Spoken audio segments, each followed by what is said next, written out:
Welcome back to Blurmatic live sessions, and today we're going to do an actual, pretty much a review and also a conversation. Just waiting on the co-host to tune in. Let me do something just a second, and let's see. Here we go. Oh wait. Hello. Oh shit, I'm in the show. Oh wow, look at me. Everyone can see and hear. Holy smokes. My God. Hey, can you hear me, bro? Yeah, what's going on, Bob? Hey, what's good, man? What's up? Oh shit. Hey, I like that sweatshirt, man. That's hard. All Hey right. man, yeah. Don't fashion too, by the way. Hey man, I'm trying, man. I'm trying to get fly like y'all, man. Holy shit. All right. What? Yeah, so what's going on, man? So today's pretty much the collaboration with Sprinkle Some Salt, one of the members from that, Bum Jonas, and also me, Ill Blurmatic. Today we're going to talk about the Kanye Trilogy documentary on Netflix. So let's get right into it. So me, when I first saw the documentary, I was inspired, man. Like, I think the first episode, I'm gonna look at my notes for a minute. Vision. I like that we learned about the person that was doing the documentary a little bit because I didn't know who, Cootie was. I'm like, who is this Cootie guy? And it's funny because, like, I figured out who he was because, like, if you live in the Midwest, he did have a TV show. I remember seeing that show. You know what I'm saying? I was like, yo, I would have never like put Really? two. I didn't Yeah, know that. yeah. So if you live in the Midwest, they had that actual channel, and I was just like, that's the dude. Like, I never would have figured that he was the one behind the documentary. But I'm glad that he kind of like explained who he was to Kanye. Like, that's Kanye's best friend, also the person that did the documentary. Chike is the other person, but you don't see much of Chike. It's more so Cootie than Chike. Okay, so that was gonna be one of my questions because I know you Mm-hmm. are like, going to be research supreme with some of this stuff, right? And so Right. there was that scene. I Mm-hmm. was just really curious, the scene where they met up again after like 6 or 7 years, and Ye was lit, and he's like, Chike, and dude was starting to get a little heated. So it's like, okay, what was that about? But okay, so that was another person from behind the scenes that he was Yeah. confusing him with, or was he being a dick? Or excuse my French, I'm sorry. I guess maybe because they kind of look a little bit alike, not completely alike. Because I've seen a picture, it's like, okay, I could kind of see why he could, see a similarity. They have a similar, I guess, build up. And I was like, oh, okay, I can see why he kind of confused him with that. But I think he might have just been drunk. You know what I'm saying? He's having a good time celebrating. Maybe that's what it was. You know what I'm saying? And sometimes that happens. Some people get a little bit too drunk and they calling so and so. Oh, that's so and so. Like, I'm not that person. You know what I'm saying? But Because like how many moms didn't call their kid by the wrong name? So, right. True. Yeah. So I'm just glad that they introduced Cootie because I like I said, I didn't know who he was, you know what I'm saying? But I'm glad that he introduced himself, learned a little bit about him, Mhm. him being a comedian, documentarian, you know what I'm saying? So it was, and also having a TV show. I think the first we could talk about Vision. Vision to me showed like the struggles with Kanye because if you really think about it, he was one of those artists that was a producer and a rapper. And it showed like a little bit pretty much like the struggle because they didn't know how to market him and they didn't really want to like, hey, yo, we want to sign you. It's more so like, oh, you just a producer. That's it. We don't want to hear you rap type of thing. And I can see him being like frustrated with that. Like they only see him as one thing, and he like, no, I do both. I don't just do beats. I rap too. And we see him kind of struggling, like literally to get signed to Rockefeller. That was a struggle because they only like, yo, man, you do hot beats, you know what I'm saying? Yeah, this is Kanye right here. And I love when he went in like Rockefeller's offices. I thought it was really cool where he went inside the office to play It All Falls Down. And I was like, that's really cool. Like he really was like spot on. He's like, yo, I want you to listen to this. And I was like, dang, you can see the ladies, they were feeling it, but they like, nah. They were stuck between like some weird, am I gonna be professional? Am I gonna like give him a little bit of, kind of petty, not petty, but charity, and like, oh yeah, that's cool, but I got something to do. You know what I mean? But I Right, like the fact that he was not deterred. He was like, no, I'm gonna hit every one of these rooms, and right. y'all gonna hear me. And it was, I don't know. It was just the fact that he didn't care about their reaction as much as he just wanted to make sure you gonna hear it. That was the Yeah, most important thing in that part that I got. It was just like right, I'm determined no matter what. right. And I think that's why I said, man, that was crazy that he went through that. And also, like, I remember in the documentary where it was with when he was coming up, you know what I'm saying? Just him, like the other child he faced, like people wanted free beats from him. Remember, there was a scene in the documentary where his cousin linked him up with DMS and like, yeah, DMS want to see you. Da, da, da. And he's like, but he don't want to pay for the beats. And I'm like, oh. You And know what yeah, was I thought was really interesting all the yeah, way throughout, but especially early on was Kanye knew more. He knew right away that he was more than just a resource. And I think, and so I agree right off the bat, this was a very inspirational right, documentary. yeah, No matter how the overall course went, to be able to see somebody so early on establish themselves, establish their vision, and establish their worth. Like, yo, I am more, not only am I more than a producer, but I'm more than a resource to you. I am an energy source right. of in itself. So like, damn, okay. And I had to go back to the cootie part, man. Like, well, first of all, it was Mm-hmm. crazy to be like, I'm saying cootie. I'm actually calling somebody cootie. That was funny to me, right? Coming from the South, cootie, what? But nah, Right. um, it was the biggest thing for me was seeing the not just the behind the scenes, but behind the Kanye, like Yeah, the story, the real background to who this guy is, right? Because you hear all the time, it's one thing to hear someone say, this man's a genius. Oh, he's always been a genius. This guy is right, influential. He's a game changer, all of this. But right. it's another thing to see all the bricks and pebbles and stones that people laid along the way to get there and Yeah, to see like, yo, this guy knew he was onto something from a very early stage, man. And he right. just like, that's what I loved about the whole documentary was it showed all of that, and from the start to finish, it showed Kanye owning on to his own worth and not letting it go.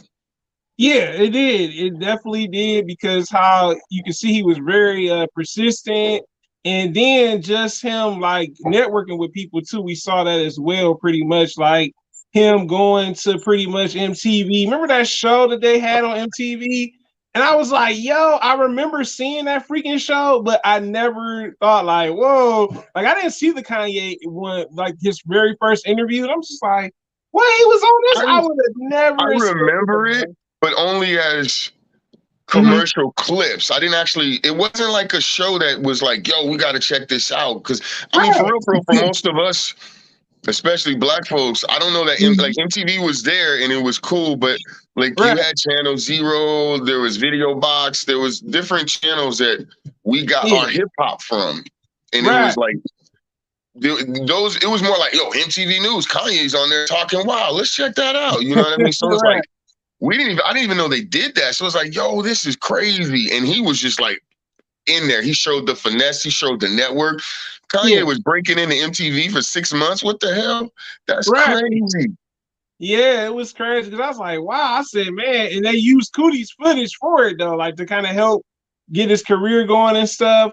And it was crazy because Kanye had connects, if you really think about it. Like he had, pretty much Ruckus Records, where I think Talon Kweli and Most Def were at and stuff. And he was cool with the A&R. Like he established relationships with them, and it was kind of messed up because Ruckus Records wanted them. You know what I'm saying? A&R was trying to get him to get signed to it.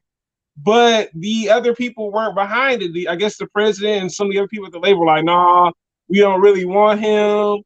And we also saw like the other issue we saw with Kanye was like pretty much like I said with the DMS thing, like people were just trying to get free beats out of him. He like, nah, just because you see like he compared it to a TV or something, they like just because I see this new TV.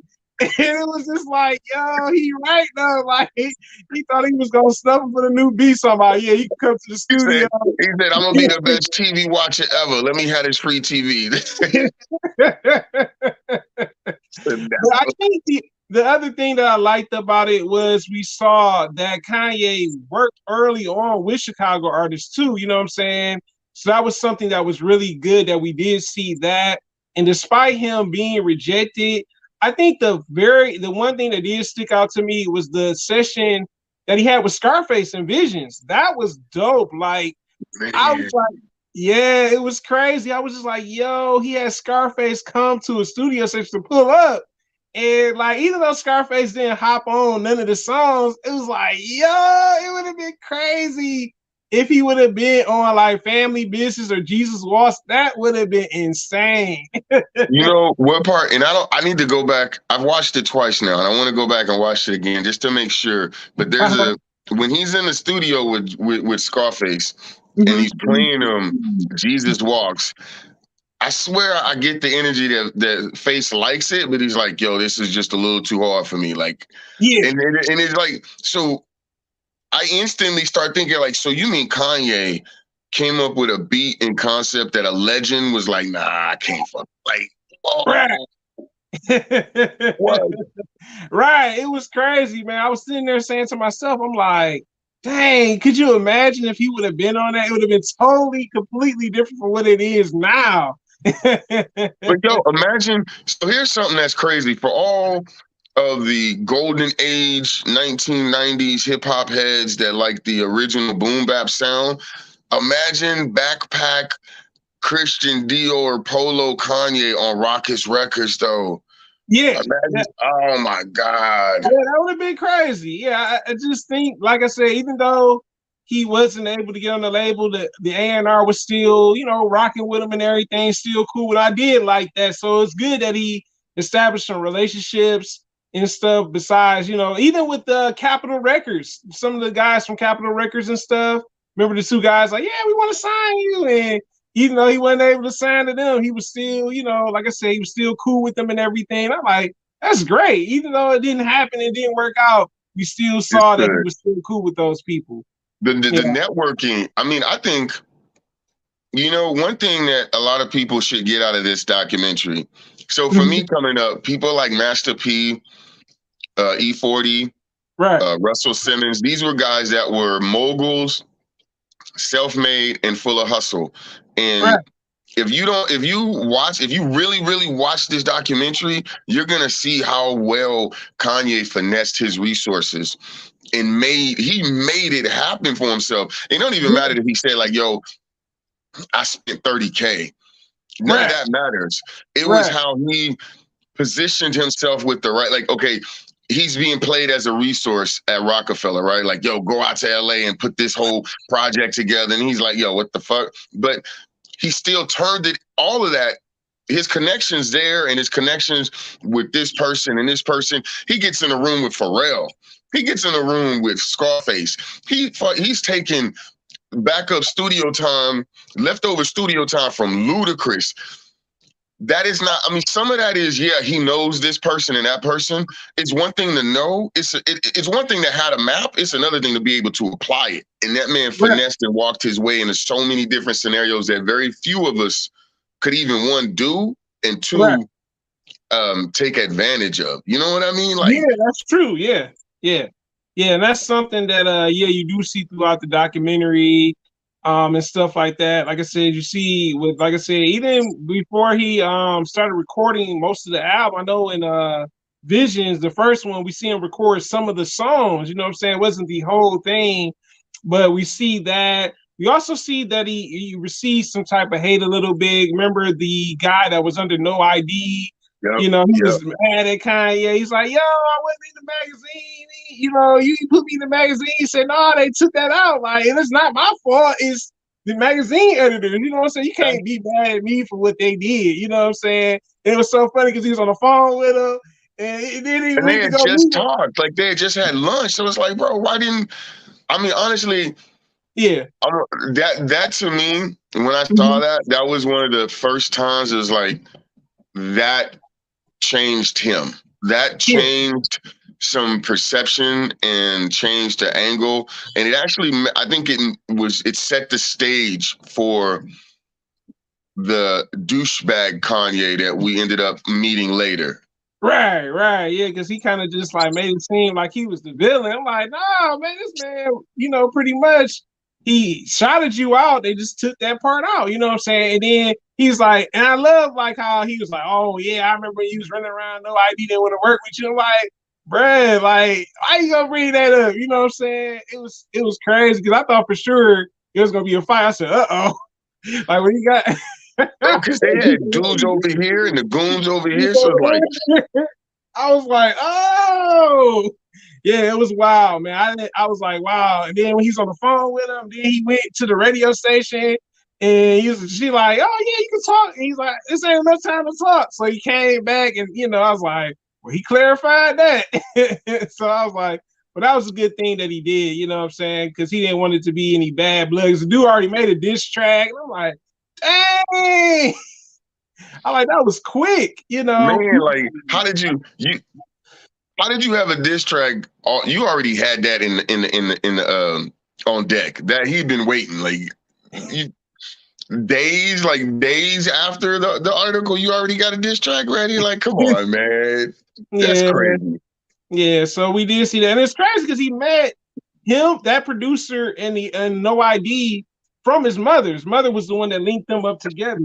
Yeah, so I was like, I'm pretty sure it was awkward. Like, dang, mom introduced me to you. You know what I'm saying? I was one of the people that looked up to you. You know, so they That's probably, that's what I'm saying. That was such a. I promise you, that moment was such a poignant moment for him. It changed. I'm very sure that it changed perspective of yeah, not industry, but like people. Like, damn, okay, so right. this is probably the cost of fame in some kind of way, which is Yeah, true, right? yeah, it is. Yeah. Yeah, he mentioned that. The guy mentioned that, you know what I'm saying? Like they're gonna be at you when you get to the top and stuff. Yeah. And I actually liked the introduction, excuse me, to like, Cootie getting to know his mother and stuff and kind of just his mother, you know what I'm saying? We got a chance to know a little bit more about Donda West and who she was. I Yeah. did like that. So it was kind of like more of a personal thing. Cause it's like, all right, yeah, you filming my son, but you filming me too. And you kind of Mhm. see their relationship. Like he really loved his mother. A lot of people don't know Kanye's mother was one of his managers. We see his other manager, I think it was in Mhm. part two, but you don't see much of him. You see more of his mother. I think the other manager was like his road manager. His mother's like the Okay. main manager. You know what I'm saying? So it was good to see like how she was and how she influenced them, and she was very supportive of her son. I really loved that about the documentary. That was really dope that she really appreciated his gift, and you know what I'm saying, she still was supportive of him regardless of what he did. Man, she Um, knew songs. She knew rhymes from like fifth grade talent shows, man. Like right. everybody that's out here or was out here talking about relationship goals or I want to be like this, yo, you need to be supporting your children like Donda West did. If there was, I mean, and I don't want to jump ahead too far, but you can understand how he lost his shit later on when you Yeah, lose that kind of foundational support. I mean, because yeah, this, you can't lose if you got somebody being a fan like that, man. I right. mean, come on. Right. Yep. Him and I think Cootie. I appreciate Cootie too as well because Cootie really looked out for Kanye. He said, "Hey, look, it's something about this guy. I know he's gonna blow up eventually," and he stuck by him. You know what I'm saying? At the time to get him, aboard. You know what I'm saying? And I think that was really great to have someone like that. That's like, all right, other people don't see this, but I see this in this man. Somehow he's gonna break through this music industry and stuff like that. And I think the other thing that I really liked about part one from Visions was when Kanye said, "I'm the bridge." He's like, "I'm not no gangster rapper. I'm not a street rapper. I'm just a rapper that loves to rap." And you know what I'm saying? Yeah, I'm in the streets, but I'm not doing the stuff that these gangsters and hustlers are doing. I'm not Jay-Z or some of these other cats. And I was like, you know what? He's got a point. You know what I'm saying? And it was really good that he talked about that. But also the other struggle with him trying to like make money, you know what I'm saying? Like people wanted free beats from him all the time. I remember the guy when he left the Rockefeller offices in Visions where he ran up to him like, "Yo, man, when you gonna give me a beat?" I'm like, dang, like, oh, man, just got out here trying to promote himself and you running up to him for a beat. I was like, dang. And I mean, he had just like just barely within a year got on to a point where he wasn't eating out of oodles and noodles. So nobody Right. giving nothing up free, Right. And I Yeah. think that's one of the strongest things that I got out of Visions or Part One, Mhm. aside from just getting like the foundational story, right? Which was the whole point, was that you could say whatever you want about Kanye. This man worked hard. He put Yeah. effort and he put energy into not just being famous, but being good at his Right. craft and at getting paid for what he was worth. Cause I got to get Right. to the next step. Let's go. Let's make money. Let's do business. Let's Yeah. work. Yeah. And I like that he went to the other record labels, even when Rockefeller wasn't trying to sign him. You know, Danny was like, "Oh yeah, we gonna sign you," and it's like, well, is he really gonna sign Ye? At the time. But then he went to find other labels that were interested in, signing, wanting to sign him and stuff. And he built a relationship with them despite not being signed to them, and they still were friends. I thought that was really unique. You know what I'm saying? Because That's a sometimes great point. you could rub people the wrong way, even though you're not getting signed to the label. You like, dang, like, what about me? But he still maintained a friendship with them. And I thought that was really great about the first part of the documentary. We saw that. And also just him having other people that believed in him, like I said, Cootie, his mother mainly, like I said, you gotta have that type of foundation. Like if your parent don't really believe in what you're doing, it's kind of discouraging. But with Kanye, we saw that his mother really believed in him. Lift him She up. uplifted him, and she was glad to see her son. You know what I'm saying? I remember the scene where he came back to the house late. She's like, "Where's your key?" He's like, I forgot my key." And I just like that we saw the interaction between Cootie and his mother, and just them pretty much being the pillar, you know what I'm saying, to some degree. The other thing I would like to say is the cosign. Let's talk about the one from Scarface.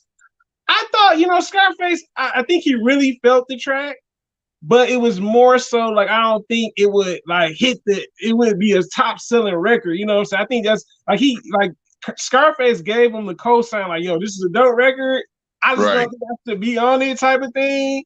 Cause I was like, yo, like Scarface, like gave him like he was feeling the beats. Cause you see his head nodding and stuff. I'm like, okay, he feeling it, but I don't think he really want to lay a verse on this. You know what I'm saying? Then he played on Family Business, and he was feeling that too. And it's just like, yo, is Scarface gonna jump in this or nah? You know what I'm saying? Then you see like, dang, he didn't even jump on this. So you're saying to Now he yourself, took like, something with him though, right? Then he say, "Send me one or two of them," because there was three he played. yeah, three, yeah. I feel like Mm-hmm. he ended up on one of those. I needed to go back and do my research on that, and I think I will. But I Okay, feel like he ended up on one of those. My okay. man Triborough would know better, but man, that was something that stood out to me. And again, I attribute it to his networking abilities, right? But Right, he got Scarface in the building with him, right, and like you said, was co-signing the beats. But even then, it's the value that he saw in himself. Like, come on, man. Like, I consider myself an MC.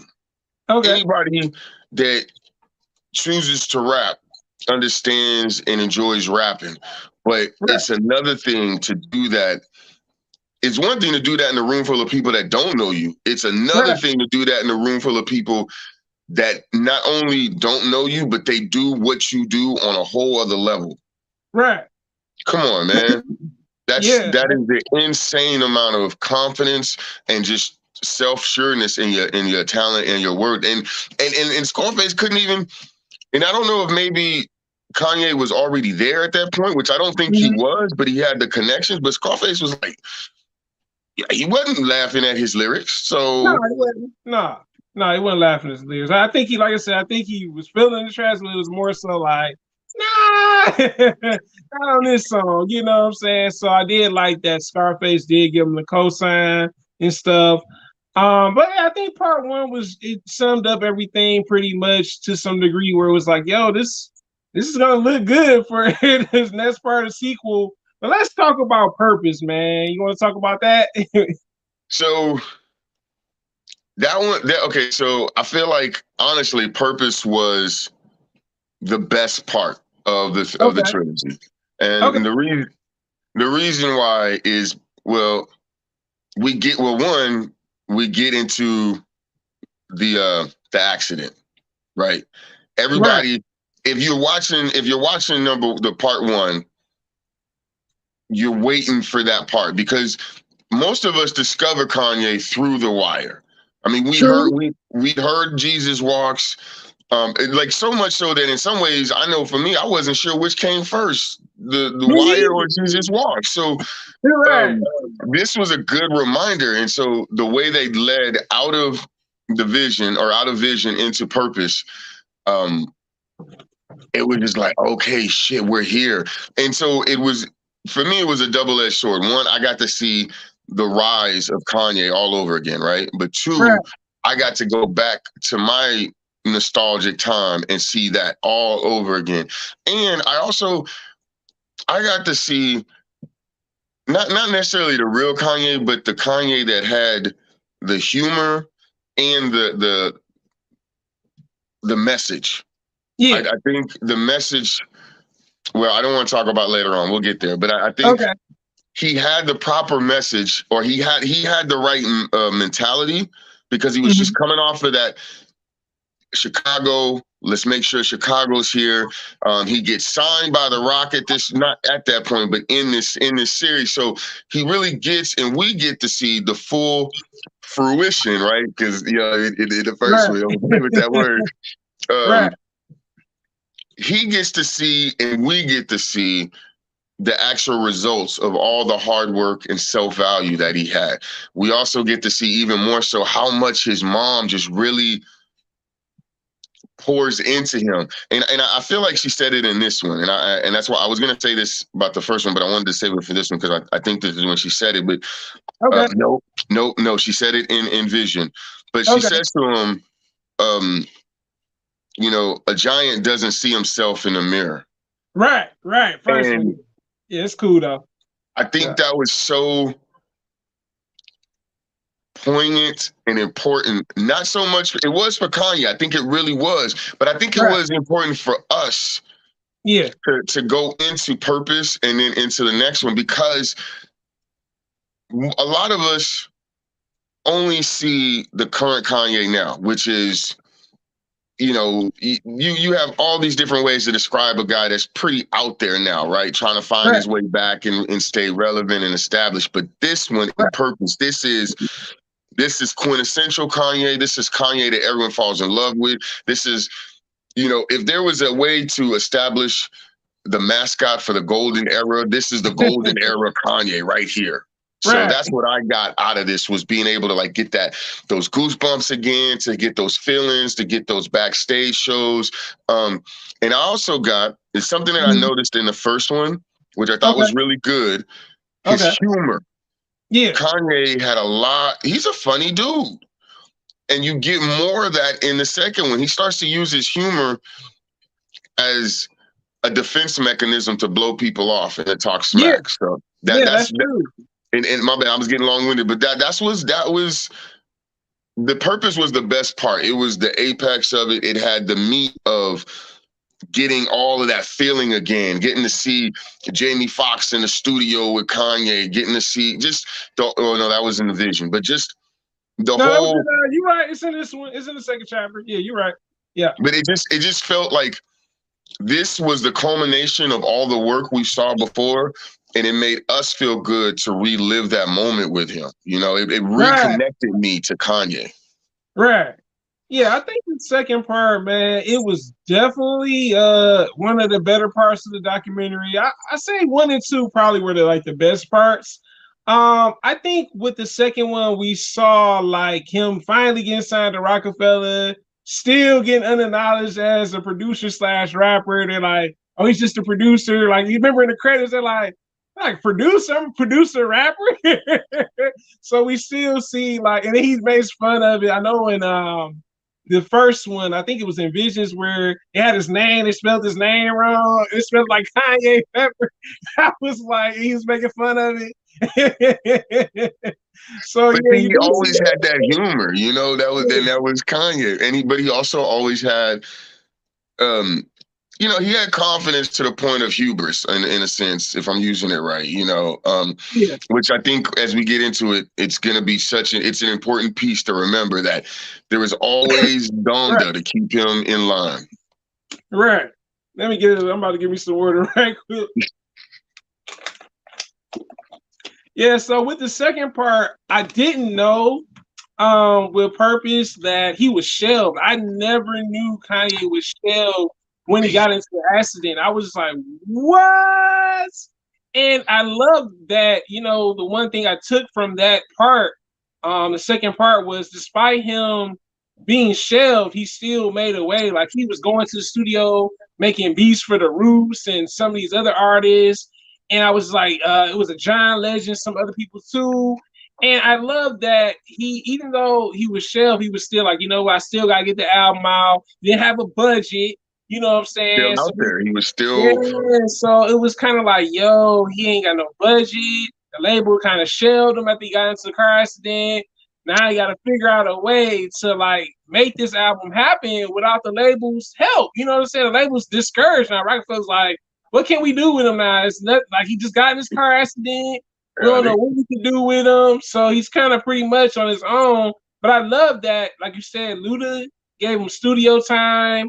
I also love the fact that MTV gave him studio time to finish his album. I was like, wow. I said, yo, that's crazy. And that's what you said, like networking does play a factor with, wherever you're doing, you gotta have people that you can network with Man, to some degree. So we saw that and I was just like, yo, like MTV, like, yo, come on, you can come by and finish the album up, you know what I'm saying? And I also love that Jamie Foxx let him use his studio as well, his own Jamie Foxx own studio. And we saw like the recessions of slow jams. I thought that was really cool. I was like, yo, this is how the song went. Kanye like, nah, he like, nah, I want you to do something like this. We seen the process of it. I just wish we would have saw how the part with Twister. That's what I wanted to see. I was like, yo, that'd have been crazy if we would have saw that footage. But I'm pretty sure there may be some footage with either Cootie or Chike, whichever one, where Twister's pretty much doing his verse. I also liked in this documentary when we learned about Through the Wire. I love I don't know if you noticed, but I did not know that was D Ray doing the voice. I thought, you know who I thought that originally was? I thought that was Bernie Mac, bro. I I, did too. I did not I, know that was D. Ray. That was one of those TIL moments because I thought it was Bernie Mac. Like I what? did too. I was like, what? I like all this time. I'm like, Bernie. I'm like, why Bernie ain't on the album again? I thought it was Bernie to find out it was like you said, it was D. Ray Davis. I was like, wow. He was spot So on with that Bernie impression. I think that also is part of the reason why Kanye gets so much, let's say, flack now. Mm-hmm. But it's there's two things in here. One, he's such a big and consistent Chicago supporter, right? That Right. I think it throws people off. He's always been a community guy, and it always came out in that music, especially in Purpose. You see it, like Yeah. I think it was in Purpose. No, it made in. There was a point where. No, it was in Purpose where Donda's Okay. foundation is starting to go, and she's putting on the seminar, and she's like, "Hey, Kanye, I need you to come out and talk." And Right. what should have been 5 minutes became 30 minutes or an hour, and you saw this guy that was really willing not only to do better for himself, but to do better for people around him and give of himself, regardless. And it was, you could, at that point, you felt like this is why he's going for the fame. One, he needs to express himself, and two, Right. we need him to express himself. And I Right. think that was the other part of purpose, is we were seeing that his purpose was our purpose, and we were having a shared moment with Right. Kanye at this time. And it's Right. just a reminder of how, like, it's almost like a bittersweet reminder now, Mm-hmm. because, you know, everyone says old Kanye, old Kanye. Like, he literally, in his weird tongue-in-cheek, humorous fashion, gave us old Kanye. Like, oh my God, that's what we've been talking about. Right. Yeah, I think the second part of the documentary was definitely interesting. That people let him borrow studio time. That was great. Jamie Foxx working with them, also working with people from Chicago, like Cootie when he was doing comedy. He brought him out on the stage. I thought that was really dope. Like, that's your man. It's like, you gonna bring him out on the stage. Like, you really support him, you know what I'm saying? So it's good that Cootie and D-Ray, like, was showing support. I didn't even know Kanye did was it Def Comedy Jam? Yeah. Yeah, I didn't even know that. I was like, wow, you know what I'm saying? We see him prep for it and everything. Also, we see the struggles with him, you know what I'm saying, and being in that car accident. I love that he shows like the scenes where he's like going to the actual dentist. And it's so funny because the people get scared. They're like, you recording us? Like, no, yeah.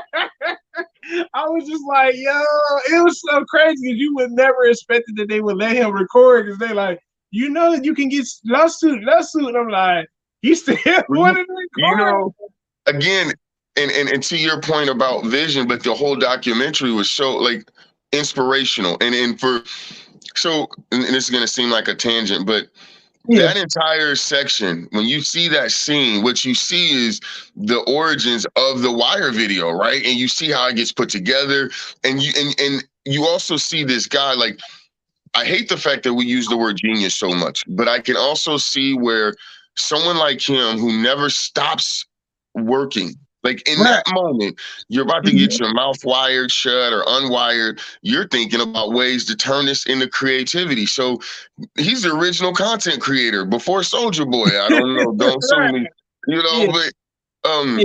that is, to people like us, that's inspirational, where we can start to actually use pieces of our lives and turn it into our, an artistic expression of what we want to say. I know that's like really artsy, hippie, but I mean, this is Kanye giving this to us. You know what I mean? And it's just like, this is before all of this even starts happening, and now here we are doing all kinds of, look at us right now. But Yeah. Kanye right then again is reminding us of just how ultimately creative we all are and can be. And he's like, look, I'm doing it. Just do it. Right. Right. Even when he was, like I said, when he was in the car accident, he had his mouth wired up. Cootie said he called him up and stuff with a new rap. I was like, wow, that was incredible. I think the other thing about this documentary, the second part, the Pharrell co-sign was dope.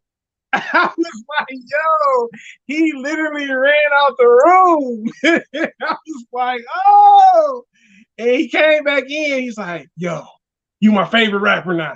I was like, yo, that was so cool, man. Like, I was like, man, for real, gets it. You know what I'm saying? Like, he literally gets it. Like, just, well, and then Yeah, he even breaks it down to him. Like, he even, and I'm probably gonna butcher it, but he's just like, you know, enjoy. I can't even say it right, but he had that moment where he's just like, dude, you're being you, your authentic self. You're enjoying the journey and the process of the creation, and that's the cool. And don't ever lose that, And it's right, like, he at that point in time, we could have stopped the whole thing, because that was all anyone really needs to know. Just be right, you and don't lose your cool. Like, yo, right. Yeah, I thought that was cool that for real was early on where I was like, wow. Like, he came to his studio session and said, y'all want to play you this song, see what it sound like. And, so he let me runs out ask you a the question. I'm uh-huh. sorry. Pharrell, I need, this is some research for me. At that time, was Pharrell bigger than Kanye? Was Pharrell before Kanye?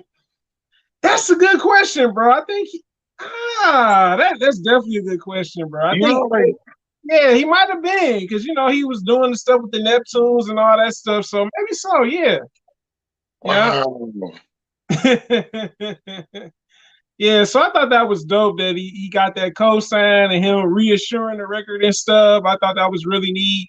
Also, when he pulled up on Luda, because I guess he thought Luda had left, Luda was chilling out in his vehicle. You know what I'm saying? I was like, nah. They're like, he like, where Luda at? They say, oh, he should be back around this way. Go around there. So he went around there. He went outside, and Luda was chilling, ready to So record. who runs up on a superstar like that? You know what I mean? Only Kanye can have that kind of connect. Like what? Right. Yep. You know, Yeah. well, I was gonna say something interesting Okay. that I think you don't notice it in Vision, but you notice it in the session with Jamie Foxx. Okay. Um, and you notice it in a couple other scenarios, but in Purpose, people stop telling him that they don't like his rhymes anymore. In Vision, as he's going through the office, people are ignoring him. Right. Other people, you see, they're doing the home studio sessions, and either he's rapping like crazy, or they're kind of like waiting for him to stop so they can go in. But Purpose, Yeah. he's getting cosigns on his rhymes on a different level. You know Yeah. what I mean? Yeah. Most Def, Talib Kweli, he's getting a whole other level of Right. cosigns, and I think that's interesting as we get into the next one. But I just want to point that out. He like Yeah. his yes men start to rise.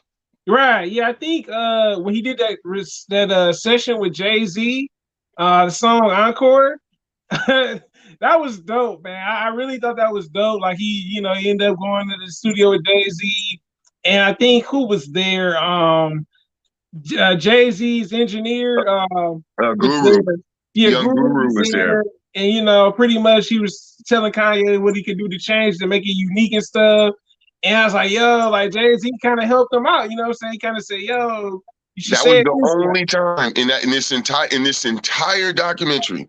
That's Right, the only time that you hear anyone critique Kanye right, right. that I recall hearing. Yeah, that was. I was like, yo, he gave him a critique, kind of a breakdown. Then he ended up going back in there, recording again. I was like, oh, like, okay, Jay. Yeah, but Yeah, that was the change though. At that point, yeah, you have to acknowledge that Kanye is now a rapper, an MC. right. He's now not just a producer. And they said it right, like he got that sign off from Jay, and you really can't get no bigger sign off. I mean, Right. you can get a chain all you want, but you just got in studio assistance from Jay-Z. Right, right. Hands down, right. Yeah, I like that Dame Dash, when he finally got signed to Rockefeller, I like how Dame introduced him for like the Paid in Full soundtrack. He said, this is our new artist to Rockefeller, Kanye West, and he let Kanye speak. So I really like that. Yes, this is a new artist. We're gonna have him speak on his behalf, not our behalf. You know what I'm saying? And I thought that was a really great way of Dame kind of introducing them to the roster and stuff before he got into the car accident and stuff. I was like, oh, that's really cool. And I remember that soundtrack from Paid in Full. We are the champions. We are the champions. Yeah. I was like, yo, I remember that Kanye. So I was like, wow. But They yeah, it was flipped really that. cool that they did that as well. But yeah, man, him being shelved, I think it just made him go harder. Like as an artist, it was like, okay, well, I'm shelved now. There's nothing I really can do. I gotta do this some other type of way. I gotta make things happen. And like I said, with him finishing College Dropout at MTV Studios was really dope. Like I said, Jamie Foxx literally giving him his studio to record a song, which was dope too, because it's like, well, he don't have studio time, he don't have a budget. Videos cost money too. People fail to realize a music video costs a lot of money. Yes, And and back yeah, then, we were yeah, talking. These were Hype Williams, the Puff Daddy era. These were the right. to be continued era videos. We talking $1 million plus budgets to put a video Yeah, together. You Yeah, know, and this is before Rick Ross was jumping off bridges and boats and shit. yeah, we see Kanye talk about the directors how pricey they were. I did like that he talked about that in a comical aspect. I was like, dang, he's right. Hype Williams, yeah, he's charging some money for a music video. You ain't just, you know what I'm saying? It's Hype Williams, you know what I'm saying? So like certain names in the music video director game, we saw that. But also we saw that with Through the Wire, the process of he used, Cootie's footage and made it into a video, you know what I'm saying? From when he got into the car accident, he went to the dentist. We see him and D-Ray joking around. And remember the lady that was in there inside the little eatery that he was in? So we saw bits and pieces of his life, and it was all on his actual storyboard, like how you see like a comic book or something like that. I was like, yo, this was dope. And this was by the MTV people that was helping him. I was like, wow. You know what I thought was it was endearing, it was inspiring, but it was also crazy though, right? And how Yeah. when you're in the middle of creating something, that energy can just reverberate out, and all of a sudden Right. you have this whole crazy movement because and it was in purpose, which is interesting now that I think about it. The process that he went through for creating these albums gave purpose to other people, because there was a Right. whole segment where these people were like, yo, it just felt good to be in here. We knew that this was about to be something crazy. He was Yeah. still, again, putting on for Chicago, but it was just like the energy, it was palpable. You could feel it watching it. Like, again, going back to your point, you couldn't help but feel inspired in this Right. story. You know what I mean? Like, Yeah. Yeah, definitely. Yeah, you saw that. And I love that when he wanted to collaborate with Chicago artists, he wanted them to be physically there in the studio with him, not send me a verse, you know what I'm saying? And it's like that made it more like appreciative. Like when you hear like the college dropout, you're like, okay, they really came and you know what I'm saying, sat, vibe with the music. I know they had the JIV guy that did the poetry. He was really cool, you know what I'm saying? And he showed some of the other artists that were there. I love when he brought the choir. I don't know if you noticed the choir that he had for Through the Wire. I think they're from the church that MLK is from. oh, Yeah, I was okay. like, wow. He had them singing like da, da, da, Yeah. Yeah, they went through some torturous training just to get that part. But I mean, they hit it. But I was like, yeah, oh, well, people yeah, really, they would love Kanye, and that's something that I think was a good reminder too. Was that, and a lot of Kanye gets blamed for a lot of purposeful marketing, which this is something I don't want to lose sight of, but okay, it's very obvious that people loved Kanye from the start, and he right, doesn't. In reality, he doesn't ever take advantage of it. He never right, right, abuses his relationships. He may maybe forget, you know, who they are in a sense, like when he was messing with Cootie, but yeah, he's never all that arrogant in a sense, other than he just is focused on his mission. right, And the closer he gets to that focus, the more he forgets about things around him. But um right. man, I almost lost my tangent there. But I just thought it was really, really interesting how we see in purpose, we don't see the start of things going bad, but you can see he's still pushing for more. And you can see Yeah, there's this angle where yeah, he wants just a little bit more to do more. It's still, right. Yeah, that's true. You're right about that. Definitely. Yeah. So like I say it was good to see how that process went. Cause I always wonder, like, how do you get the choir? You know what I'm saying? Cause you see people do recording sessions in some documentaries, but you never see like how they get a choir. I never seen anything like that. I was like, oh, okay, this is the process of him putting the choir into the song. And I thought that was really good that they showed that process of it. As we just think, oh, they got the choir, they singing, that's it. Nah, my man said there was a choir director, like, He's like, say it again. I was like, okay, like he they putting in really, work in the basement of the choir too at that, yeah, so. right, yeah. So I thought that was really cool. Also, I liked in this documentary is when I think this is the second part pretty much when him and Cootie separate again, we Mhm. see like Cootie kind of go back to his regular life. I forgot to talk about it in the first one too, by the way. Him, you know what I'm saying, going back to Chicago too as well and Mhm. spending time with his family, but also he's getting an opportunity while helping Kanye, you know, get an opportunity. He's getting an opportunity to direct music videos. People Right. are working with him, GLC and all these other people and stuff. And I was like, that worked out. You know what I'm saying? Him helping out his friend turned into him getting other opportunities, not just doing the documentary, but directing music videos. Because Right. remember, Cootie pretty much said, like, you know, in the Jesus Walk video, he said, you know, you ain't gonna like it, yeah. You know, he kept telling him that. He's And he like, didn't. He underplayed it though. Like he was so right, but he didn't. He wasn't making a big deal. But he's like, bro, you're gonna be back. right. He sure did.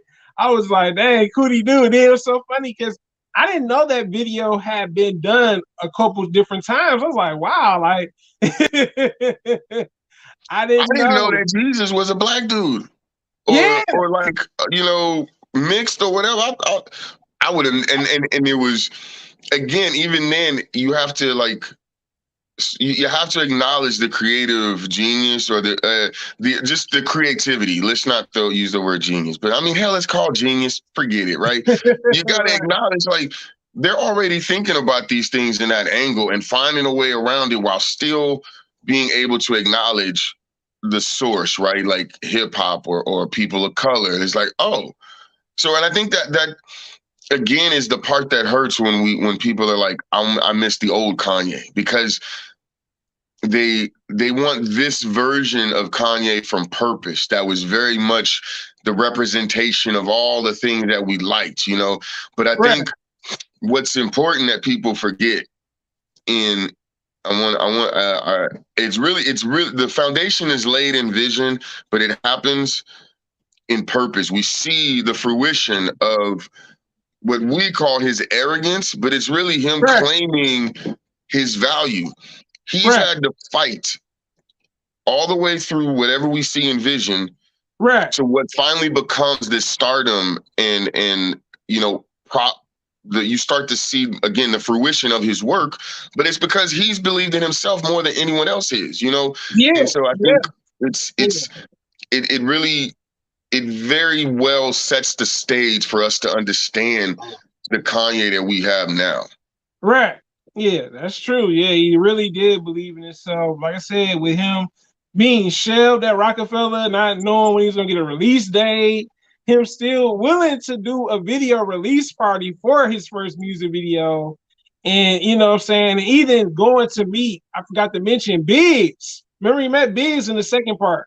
Yes, Yeah. Like he went to bro. Dame's house, knocked on the door, they can't open the door up. And then we see some chick. I don't know if she made it or not. I don't even know if she ever got signed or not. Remember the chick that was rapping in the living room? It probably didn't. But we see her there. Kanye comes in, you know, he's beans, you know, and stuff like that. And Dame, you know what I'm saying? And they're talking about stuff.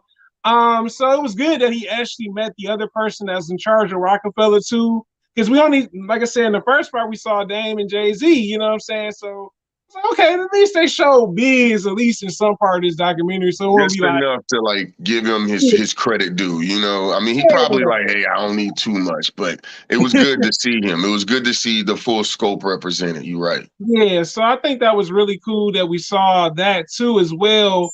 But also we saw like with graduation, not graduation, I meant to say college dropout, excuse me, was one of the best selling albums. I don't think anyone thought that the album would have did that extremely well because at the time, you know what I'm saying, he's a rapper, producer. On top of that, he's not this gangster or hustler type of rapper and they were just like amazed. And he actually won an award, you know what I'm saying? And I was like, wow, like all that time he put into it, that's the blood, sweat, and tears, the Yeah. determination, and with him still, like I said, being shelled with no budget, you know what I'm saying? And still Um, made it happen. Like and the still made it determination, happen. the Right. the creativity, the push. And here's something else that comes out of it, which it's kind of a tangent, but Number one, it's crazy that someone like Kanye, who goes on to have multiple successful projects, right, in some ways is still chasing the success of like his original, projects, but then the other part is that it's a good testament to artists, creatives of any type. You look at Picasso, Rembrandt, any of these folks, a lot of things don't become great until years down, right? And so, I mean, look at his project. It's one of his best-selling projects out of all his discography, right? And it's taken 15 years. Like things take time. They take growth and consistent like discipline. And I think that's something that we also miss and overlook in this documentary with Kanye, was that he, as erratic as it may be, he was consistent in a lot of things. He was going to work, he was going to talk, and he was going to love himself. And y'all, we were going to all hear it. He was consistent in that discipline and never stopped and never changed, and it still hasn't. But here, and I apologize. Here was the thought that I had. Okay, and this is my hot take of the whole thing. Okay. I got another one that I'm saving for when we get to part 3. But what we learned in Purpose is that because of Through the Wire and because of the accident, Kanye is very, very much self-aware of himself and also how he's perceived and how he can create movement and energy out of things that happen. In this case, it's trauma. Yeah, and I think that's actually something we get to see regularly from Kanye. He got on, like I said before, a lot of us were introduced, like we knew of him, but we were full-blown introduced to him through The Wire.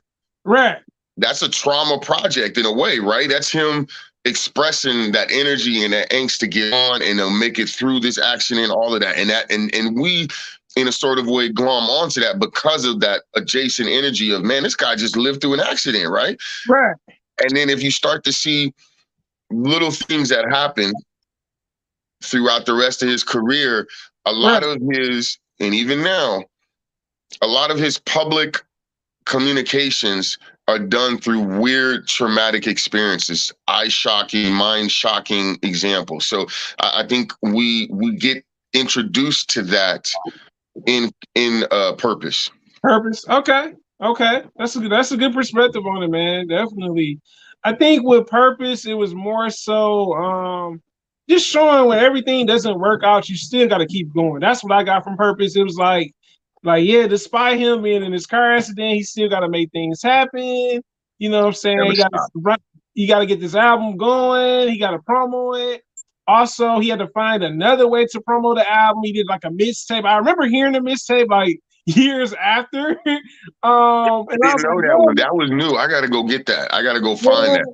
Yeah, I remember hearing that mixtape years later. I don't know. Check out a lot of mixtapes, bro, when you get a chance. It might still be on there.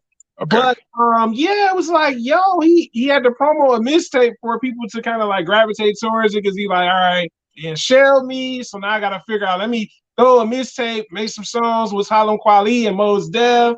And it was over that Lauryn Hill sample that we saw him in the studio.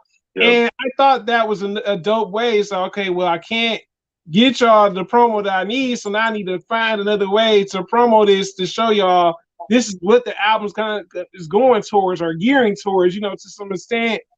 I also like in the second part of the documentary, like I said, with everyone kind of coming together. Chicago supported one another. We saw that a lot, you know what I'm saying? pretty much Cootie. We saw that with D-Ray, you know what I'm saying? Jay Ivy, so it was good to see that they came together and they supported one another, you know what I'm saying? So it was definitely dope to see that. And I forgot to mention this too. Kanye, he moved to New York, and I forgot to mention that in the first part, but it was like, it was so funny because he talked about Common. He's like, when Common had it hard in Chicago to be a successful rapper, he had to move to New York, you know what I'm saying? And that was something that Kanye did too. Like he did go to New York because there was no other choice. You know what I'm saying?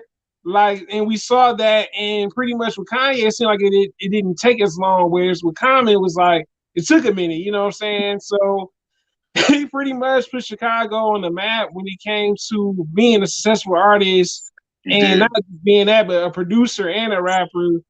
But yeah, with part two, like I said, I did like that we saw people helping them out a little bit more. MTV, Jay Z, you know what I'm Yeah. saying? So part two showed you can get through just about anything in life if you really put your mind to it. You know what I'm saying? Him being in a car accident, him being shelled, you didn't see him get mad like, yo, I got shelled. I don't know what I'm gonna do. He's like, nah, I got some songs I'm recording right now, but I'm gonna finish this off.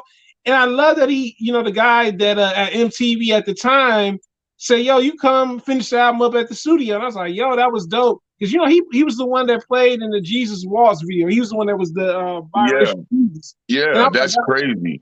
yeah, so it was cool that it paid off. Like, he did him a favor, he returned the favor, you know what I'm saying? So it was good to see some of the people that helped them, they got their opportunities too as well, you know what I'm And saying? that was, I feel like another thing that happened in that particular scene for me, but Mhm. in purpose, especially when you got to see like Chicago come together and help produce, get this late registration together, right? Right, But it was that so there's a certain aspect that's hip hop, and I don't mean to bring this to hip hop, but this is Kanye, so it's obviously hip hop. And right, um there's a certain aspect to hip hop that is a community aspect, the remix aspect. Take what you have and make it work, and right. that really shone through. I mean, that particular piece where he's having this conversation with this guy, and he's like, "Yo, get your album finished over here." That's so hip hop in the sense of Right. you got this, I got this. Let's put this together and make it work and bring it dope. Like and that's what it was. So it's like again, Purpose was such a refreshing reminder of Kanye, of that era. I mean, because the era you're talking about, nobody knew who. At the end of the day, we're talking about a time where Rawkus Records was going. Mos Def and Talib Kweli were eventually going to put out or had put out Black Star. Right. Um, we got Blueprint.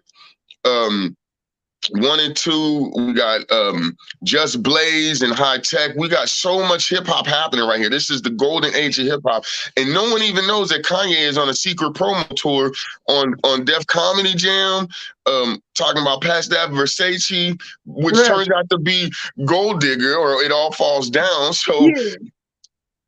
it's amazing that we get reminded of just how much of a historical moment you and I and all Yeah. the people lived through. Like we literally watched it happen. Right. Amazing, amazing. Yeah, it was definitely amazing testament. Like I said, even pretty much with pretty what was I about to say?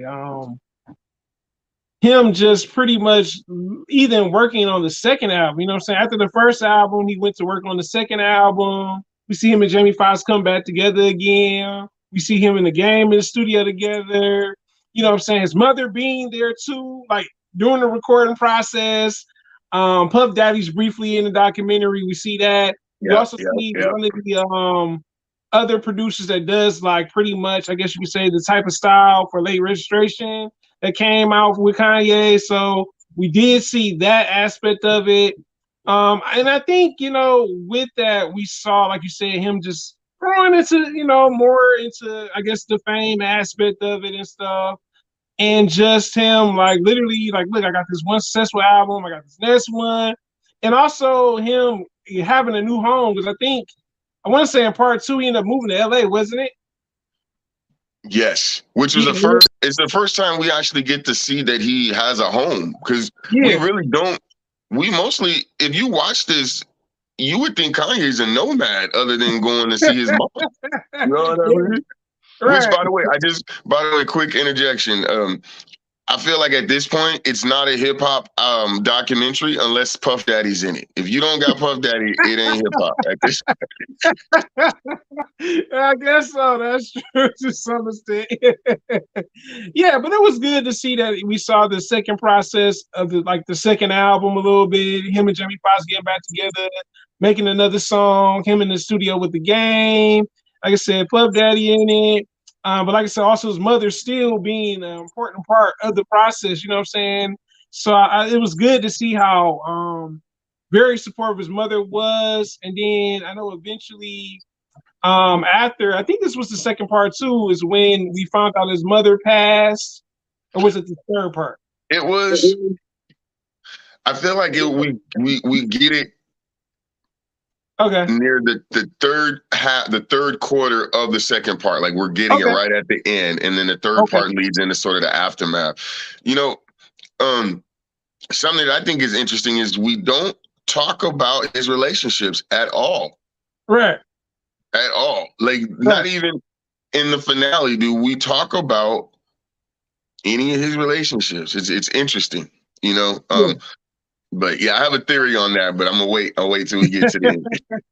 Okay, so yeah, but pretty much you see the success of the first album, him getting back into doing the second album, winning the Grammy, you know what I'm saying? So it was definitely, it worked out, you know what I'm saying? Even despite all the things he went through to get to make the album, he still was determined and willing to put it out there, you know what I'm saying?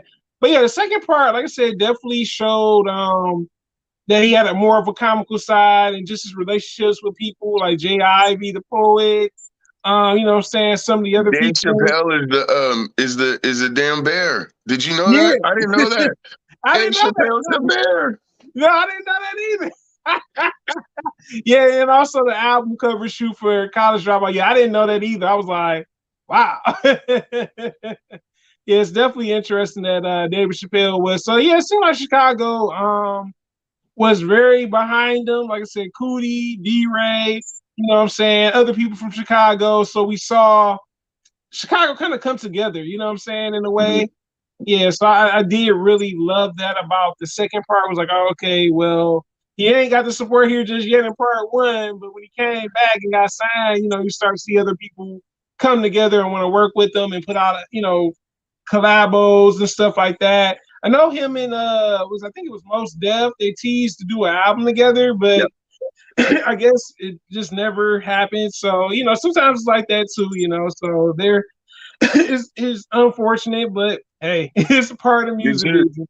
did you notice that his like his speech didn't hadn't changed yet? His speech Right, pattern, like his humor stays the same.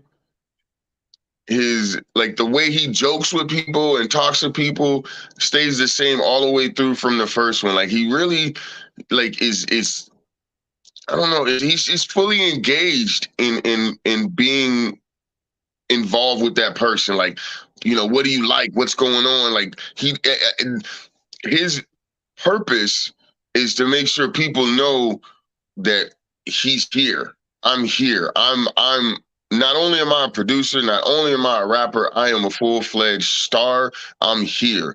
There was a lot of that happened in the purpose. And it was a good reminder though that, you know, this was what he was working for. This was the reason why he was so confident. This was the reason why his mom supported him.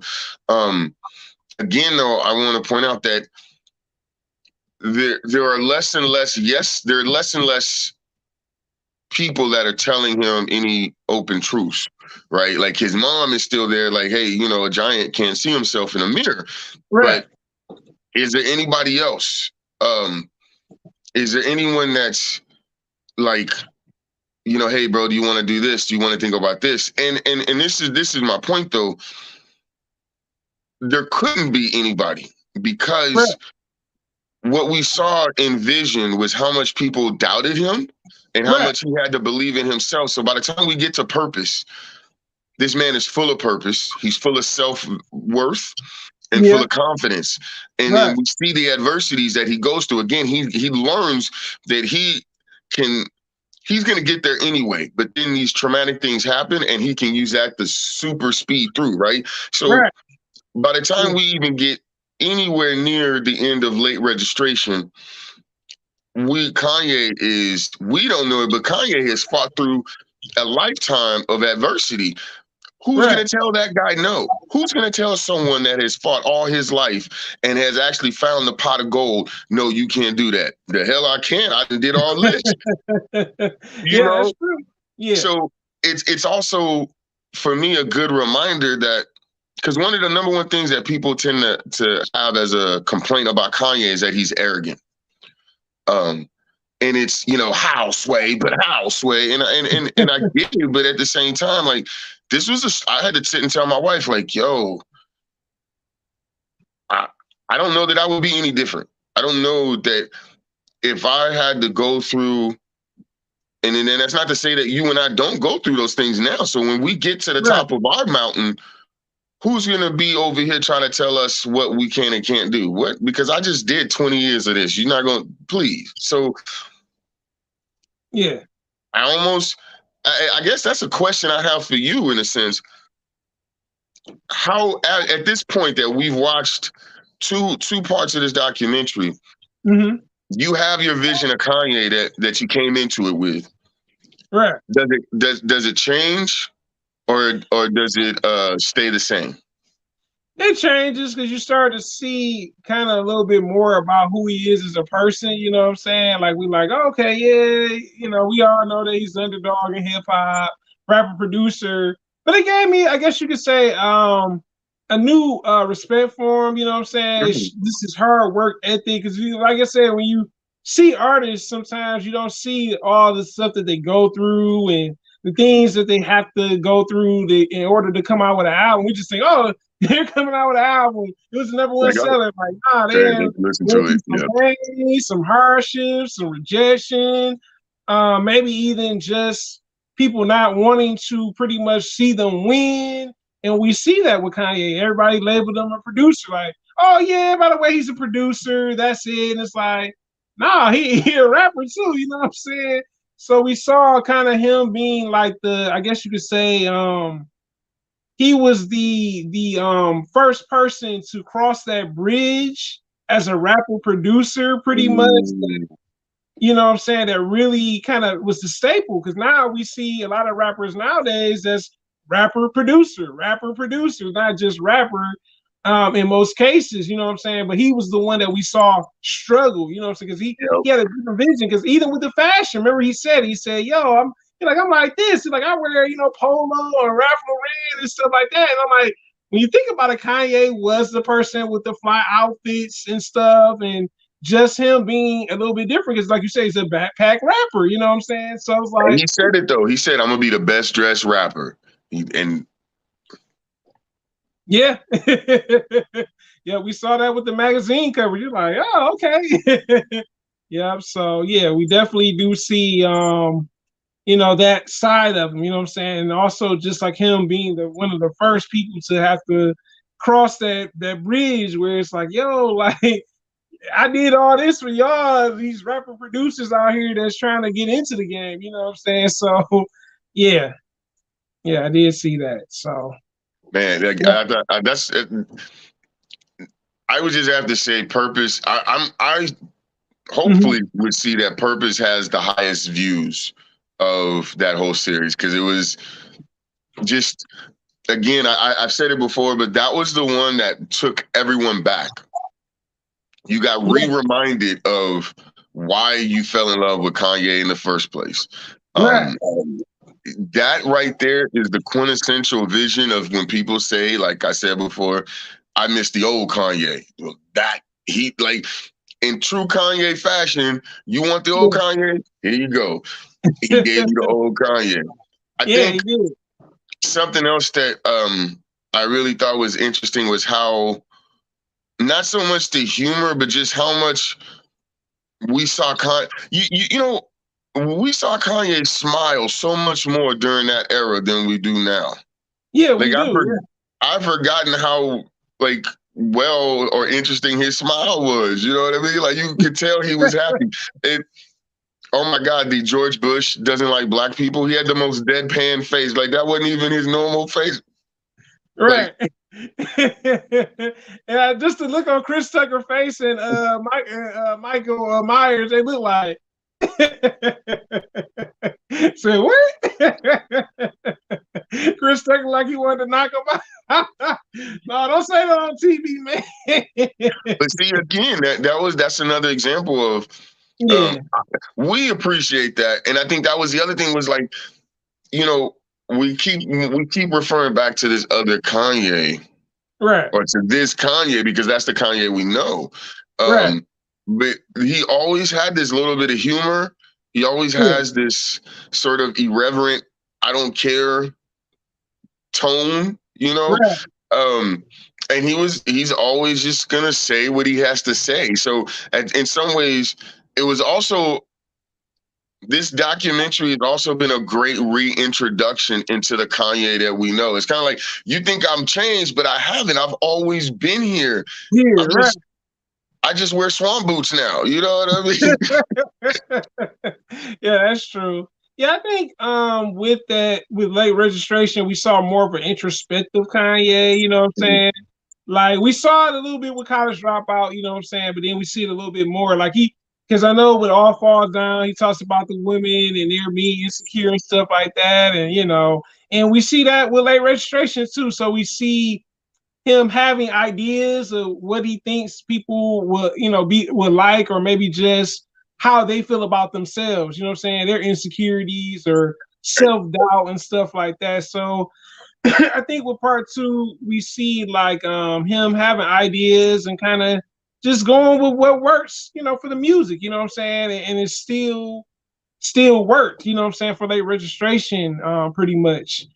But let's talk about part three, man. You want to talk about part three, but Man, you know, part three, hmm like I mean, I was by the time we got through part two, I okay, was I'm gonna be honest, I was dreading part three. okay, Because it's okay, like I was okay. like, oh man, it's coming. Like you gotta that eventually we gotta get the hero's downfall. So it's like, oh, it's coming. You Right. know, I Yeah. felt like the best so the number one thing that I got out of part three was just how much Cootie loved Kanye and had compassion for Kanye. Um, I got to see that a lot of the things that I thought were humorous moments in part one and two were actually a little bit of his mania coming out that Okay. was masked in a way that part three showed it in a more unmasked version. We got to see the truer sense of his thought process when it comes to how how he sees things. And I don't think that was a bad way. I just think because of some of the different scenarios, and again, because he has even more yes men now. He has even more folks that are not telling him like, bro, come on. Like the emperor completely has new clothes at this point, right?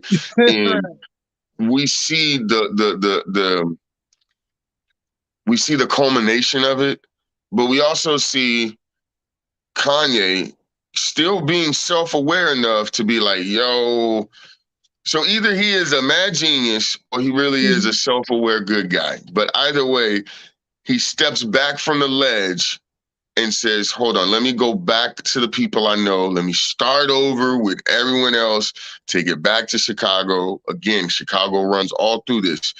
Um, but he also, we get, oh my God, there's this sense of just too much isolation in what can happen. That Okay. that I have another hot take. I'm gonna save for later. I don't want to go too far. I'm gonna let you go, but I think Okay. what we get is part three starts to unravel the fame when Right. you have been so far on the mountaintop, when you have been so self-confident because no one else will believe in you, when you've been able to actually enjoy the fruits of your labor so far that you've actually removed yourself from the common struggle. because people forget that the process is the passion. Like Yeah, when you get the right, fame and you get the money, you get the materials, that feels like the end result. But what really makes that feel good is the work that you put in to get there, right? And so, right. like, I think by the time we get to part three, we have now seen a man that is just transitioned so many levels of socioeconomic classes, music classes. Um, he's now in rooms with people on such a high level, and even in those rooms, those people are not telling him no. No, right, You right, know, right. it's not Yeah, until he starts to crack the fashion world, which he touches on in part two, but we get more of it in part three. And even that, he cracks the fashion world. right, So right, who's going to tell this mad genius no? right. That's And true. unfortunately, you've been in a room all by yourself. He's a self-made narcissist in a way. And I think what we get is the sort of the unveiling, the crack in the mask, but also the road to recovery Okay, for Kanye. I can see that. I can definitely see that. Yeah, I think part three for me, it was a bit of a drag. I'm not gonna lie. I agree with you on that. It was like, okay, like we see this like the preview and the last like part of the documentary. You're like, all right, so what is this leading to? So when you get to part three, we see Kanye, I guess you could say, in a not necessarily a bad place like you said, but more so him just losing his mother for one. Like this was his actual main manager. You know what I'm saying? And for that to happen at his height of his career, it took its toll. We didn't see him like take a break. You know what I'm saying? You know how some artists like, okay, my parents passed, I'm taking a break, or something happened to my family, my cousin, or my sister, something happened, whatever type of relative you have that you're close to. He didn't take a break. He kind of just kept going, you know what I'm saying?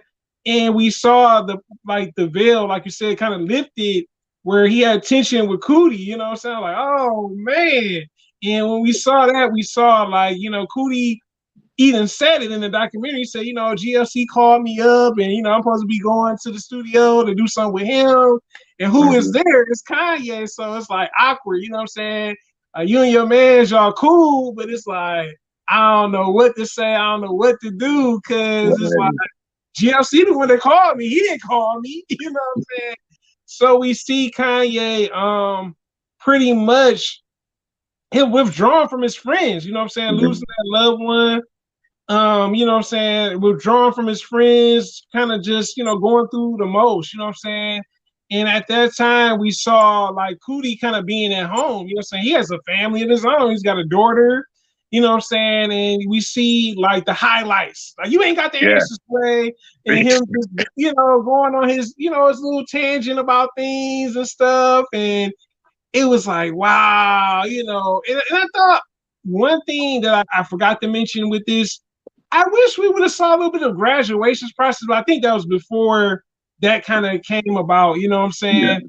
saying? But yeah, we see that him and Cootie are not on the best terms, even when they, he went to celebrate, and stuff like that, and he called another guy, Chike, and Cootie like, nah, it's me, you know what I'm saying? Like, I was like, dang, bro, you know what I'm saying? Like, that's your See, man, that's one of the moments where it was like, wait, are we talking to asshole Kanye, or are we talking to funny Kanye? Like, are you being a jerk now? Like, I could Yeah, understand, like, bro. yeah, because it was like he was kind of mad, like, man, don't play with me like that. I was like, oh, oh, I was like, Yo, oh.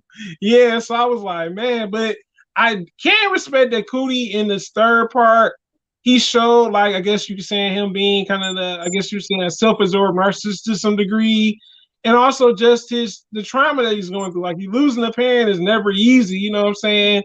But I think with Kanye just dealing with it on his own, he started to surround himself with other people. You know what I'm saying? So it's like, okay, you got the people that he's regular with. Because remember in the documentary, Cootie contacted one of the other people that was around Kanye's circle. right. So, he's like, yeah, he's here. He's like, yeah, just come on by. I was like, dang, like Like, Cootie, look, he found a way to get to his homeboy, But we also see like pretty much the other era of Kanye, like this new era where he's into the clothing. He's Yeah. doing all these different things with music now. We do see some of the good music roster where we see Big Sean, Saha the Prince, Pusha T, all of them But just at a this. small snippet, you know. So Yeah, I thought that was, you know, it was kind of unfortunate, but then at the same time, it was like kind of cool that we didn't get like a sort of who's who of people because we know it's Kanye, so we already know Kanye's gonna have everybody and their mama in the video anyway, right? So it just it right, worked. I was happy to only see that little bit, you know, because it made the Pharrell moments more poignant.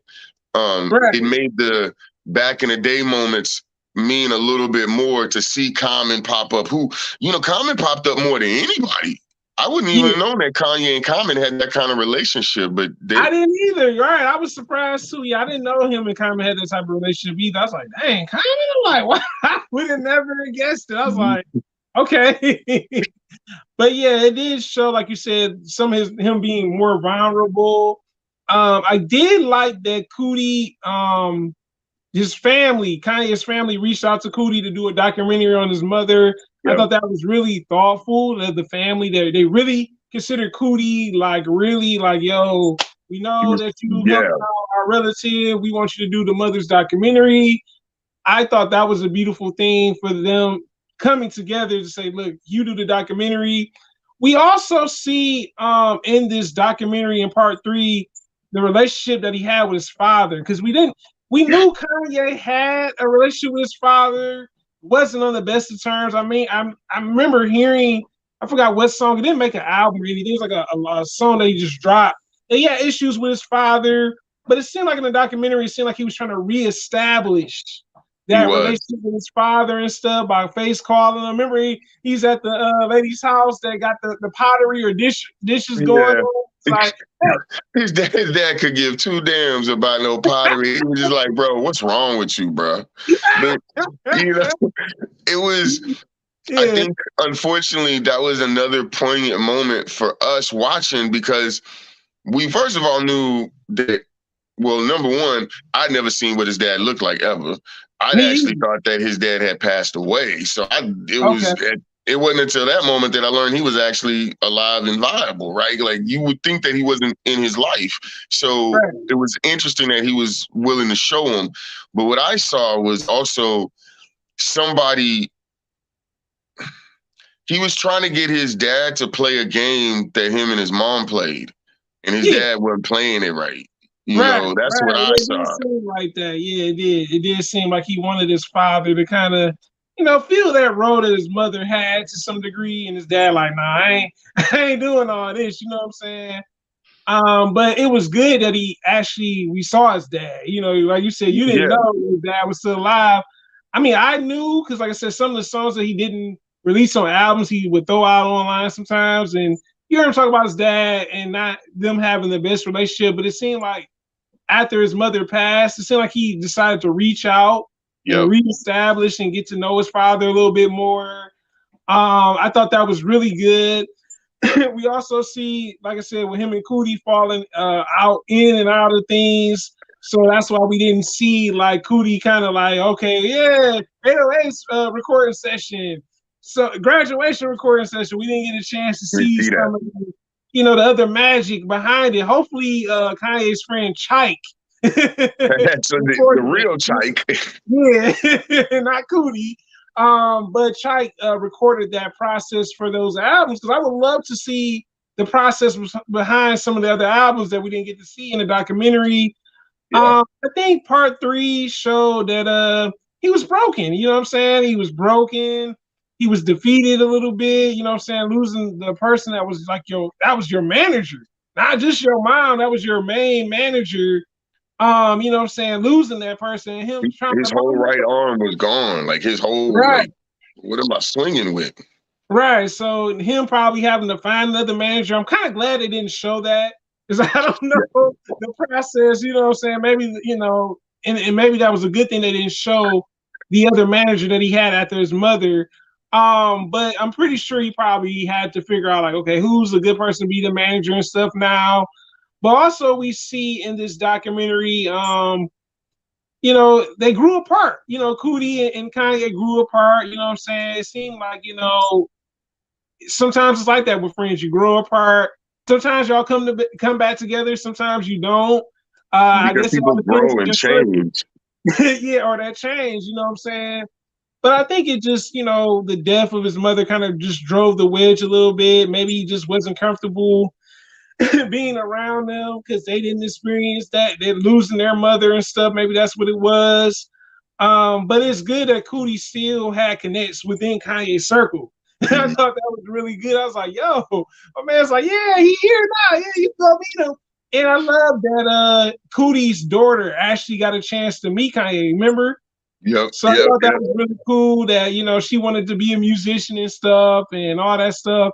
And he eventually gets the opportunity to, let him meet his daughter and stuff. Cootie kind of explained to his daughter who he was. He's like, which one of y'all was older? He's like, I'm older. Kanye was younger. You know what I'm saying? So it was kind of a little bit more of like, I guess you could say, reestablishing Mhm. friendships and a broken relationship with his actual father to some degree. And also just showing that he went through a lot of this stuff on his own, like you said, you know what I'm saying? So it was kind of like, he losing his mother, he never got a chance to grieve, you know what I'm saying? So it was kind of like that. Also, I did like that they showed a little bit of the good music collabo between him and Kid Cudi. So we got a chance to see. Yeah, Like, that he was was the good. I See Ghost Yeah, album, I think. I see those sessions. So we see a little bit of the good music roster him in the studio. But I Yeah. wish we would have got like maybe a few more artists, you know what I'm saying, just to see the process of them working with Kanye.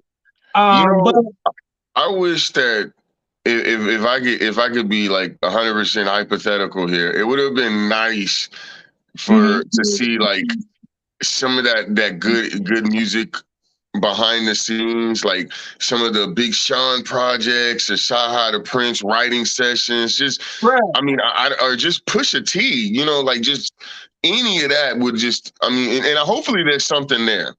But right. what I do, speaking of what we saw or didn't see, one Mm-hmm. thing that I thought was very, very, very poignant and stood out, it was Okay. significant as hell to me, Okay. was Cootie would purposely turn the camera off.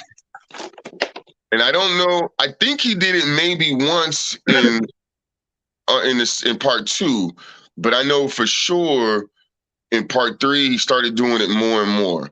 Yeah. Um, and it was, it became significant, like, oh man, he's doing this a lot. But it was the fact that he was doing it. Like, this dude really loves Kanye. He really, one, he understands the vision of what he's trying to produce, and Right. two, he's like, yo, I'm not finna have my man's out here like this. Yeah. So we'll turn Right. that camera. Right. Yeah. Yeah. You know what? In part three, he does. He turns the camera off where he's meeting with these people about houses and stuff and building and real estate. And he cuts the camera off because there's certain things that Kanye is saying. He's like, no, I ain't about to have my man looking crazy on camera. You know what I'm saying? Then, so yes, you could tell that Cootie genuinely has a unconditional love for Kanye as a best friend. You know what I'm saying? And with him doing that, that showed you like certain scenes just didn't make it because Cootie cut the camera off, or maybe he just felt like, nah, this this is not going in this This ain't gonna documentary. work. Yeah. But yeah, man, it definitely did show that he had a genuine appreciation for him. And it showed, like I said, in the third documentary, like I said, the third part, we saw a little bit more of Cootie's personal life, you know what I'm saying, him having a wife and a daughter and stuff. And even when Cootie wasn't with Kanye, he was doing other things too as well. So, he was working still, even though he may have not been around Kanye at certain times. And it's good to see. I know there was a scene where they show Cootie meeting him again, and he's like, "Oh, Cootie, it's you!" And you can see that there's love there. You know what I'm saying? They were like outside a Also, club or something, right? Or yeah, I think it was like a club or something. And then yeah, Wyoming, when he went to Wyoming too. yeah, that was a big scene. Like, So we see that he still has a genuine love for Kanye and everything. And also we see I forgot to mention Ryan Fest. in the third part. Because remember, Ryan Fest doubted him, and he's the key player of the Kanye team now. I was like, wow. Yo, everybody that watches this documentary that is, we all love music, we all love Kanye, and I keep talking about hip hop, but I mean that's just how I relate to this.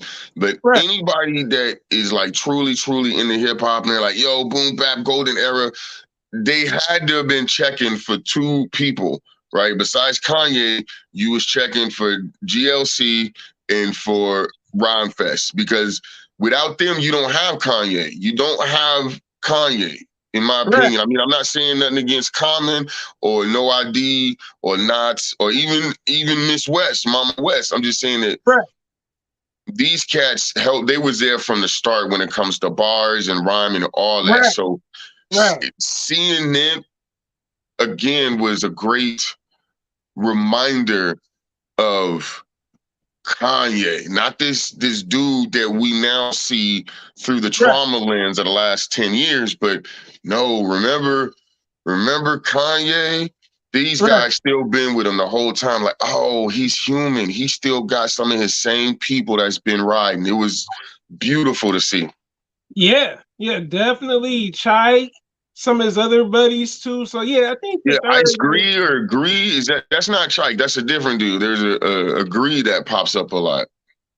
Yeah, some other guy too. Yeah, yeah, you're right. Yeah, but you see Chike in there, but not as much as like I said, Cootie. You know what I'm saying? And then there's Right. another guy. So yeah, you see in the third part like his circle. You know what I'm saying? The people that have been with them, like you said, since the beginning. I know. I think it was in part three where Ryan Fest and him got into it, and he's like, "Man, you don't see I'm a genius," you know. And then later on in the documentary, you see him kind of like, still ride with Kanye. I said, okay, Ryan Fest still hanging in there with him and stuff. I did like that aspect of it. And also just him, showing his inner circle. You know what I'm saying? You don't really see that with musicians sometimes in documentaries. It's like, wow, he had a lot of his inner circle in there. You know what I'm saying? And even his cousin, even the one that tried to get him to do the DMS thing in the first part, it didn't work out. But we all know. Was But that the one that stole the laptop? I wonder, is it? I don't know. That's what I'm trying to figure out. It might be. I'm not for sure. But yeah, I think the third part pretty much was just him showing him his roster, his good music, Mhm. him getting into the fashion and arts when it comes not just clothing, but also pottery and what I'm saying, that type of stuff. And just him, like I said, going through different things, losing a parent. Friendships are not quite the same, but Cootie's able to still get access to him due to another person in the circle. So I was like, dang, that's what's up. Damn. And also seeing his day ones, you know what I'm saying? Ryan Fest, the other guy that you mentioned, GLC. And I say, man, third part wasn't my favorite, but I gotta say it was still like it definitely was still something like, oh, okay, this was definitely dope that they, included certain aspects of it. I agree with you on this. They should have had some more recording sessions, like maybe with Big Sean, Sci High, so maybe Pusha T. I would have loved to see that, like how they like inspired each other to do a concept for a song, or you know what I'm saying, maybe a Kanye session where like, hey, look, we gonna put you on this, and I wish they would have did something with what's that? Good Music. Remember the Good Music album? Yep. Yeah. Yeah. So I mean, there was not. They didn't even touch on Watch the Throne very much. I mean, and that some of that probably happened around the time that they were not connected. So I understand that. yeah, Um, yeah, here's something else that they did not touch on was I mentioned before his relationships, like his family life was not really talked about too much, and I just got to throw my hot take out there. I think okay, the reason why part three was such a tragedy in a sense, right? It felt like the right, the bookend of a tragic novel in some way. right, I think because by the time we get to the end of part two, Kanye is on such a meteoric rise to be a legend, and he's already kind of glommed onto it. Like, yo, I am somebody. I'm more than what I even thought I was. Right. Right. He gets the cosign from Jay Z, and it just goes right. And I think what happens is that Kanye, and this is again my own hot take. I mean, no offense to nobody, but Okay.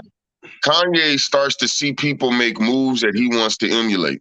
He wants to break into other industries, fashion being one of them. Yeah. Kanye sees Jay-Z wife up Beyonce and start to move in a more business, grown man, family manner. Yeah, That's that's what true. Kanye at that time decides to do that. He just gets into this, and you notice all the way through, he has a very clout-driven perception of I'm doing songs with this person, I'm working with that person. And at first you're like, yo, that's arrogance, but you understand, like, no, these people didn't want to mess with him before. And now he's in a room full of people that have to mess with him. So he's letting you know, like, I earned this. Right. Um, so he starts to make moves because Jay-Z's an idol to some people. I'm pretty Yeah. sure Jay-Z was an idol to Kanye in some way. Oh yeah. Oh yeah. Jay-Z wipes up Beyonce. At that point, Kanye leaves Amber or whatever happens with Amber, and he ends up with Kim Kardashian. For some Right. reason, he thinks that the Kardashian scenario is going to have similar effects to the Beyonce scenario that Jay-Z got. And Yeah, it maybe just, that's yeah. and I Yeah. think part three, without saying it, has that weird, chaotic, dark Hollywood energy.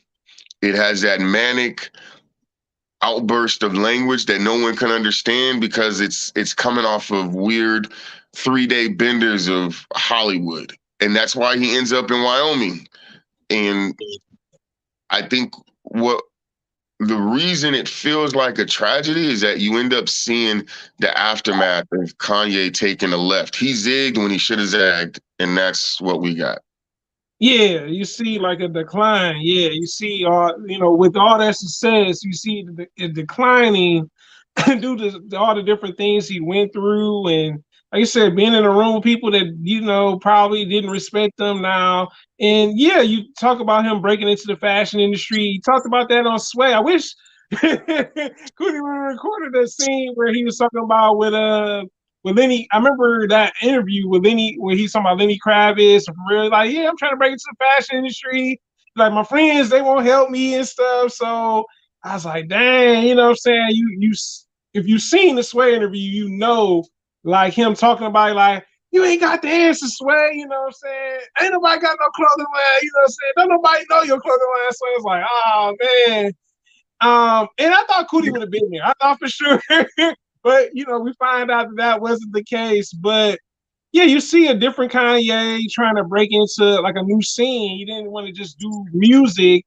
He wanted to do clothing too, you know what I'm saying? So we see in part three the fashion lines that he has, you know what I'm saying, him getting into fashion, to some spurts of it and stuff like that. But also just him just trying to figure out what's the next step, you know what I'm saying? Then what you mentioned about Jay-Z, yeah, he definitely listens to Jay-Z, you know what I'm saying? That's the record Big Brother that Yep. was on Graduation. So you can tell that he has a big appreciation for Jay-Z, and he kind of mirrored it, you know what I'm saying? He had Beyonce, he went to go after Kim Kardashian, which she rejected him at some point too. And pretty much he ended up having kids by her and stuff. And we see like just this documentary focusing when he went to Wyoming more so on him and not Kim, you know what I'm saying? So Mhm. we don't see, I guess you could say, the love interest. I don't know if in the first one, was that girl? I meant to ask you that, bro. The one chick that was in the car, remember when he was in LA and he was in the accident? Was that his ex-girlfriend Kanye's or was that Cootie's? Oh, no, that wasn't his. Okay. There's a scene, yeah. I don't know if that was Cootie's. I think I have to. I know it wasn't Kanye's. Okay. Well, hold on. There's a scene in Okay. and where It's kind of like not black and white, but it's got that sort of dark brownish sepia tone. And a young lady like kind of zooms in and pops out to say hi, and then that was his first girlfriend. Okay, so that's who that was. Okay. Yeah, All right. yeah. So we see that. I guess you could say a little bit of his love life, but not much of it. You see And more it's of it, like his friends, his mother, the people that helped him get to the next step and everything. But what would you give the documentary, bro? Like, what would you like? Would you grade it from like maybe out of a, let's see, 4 out of 5 or okay. 5 out of Okay. 5?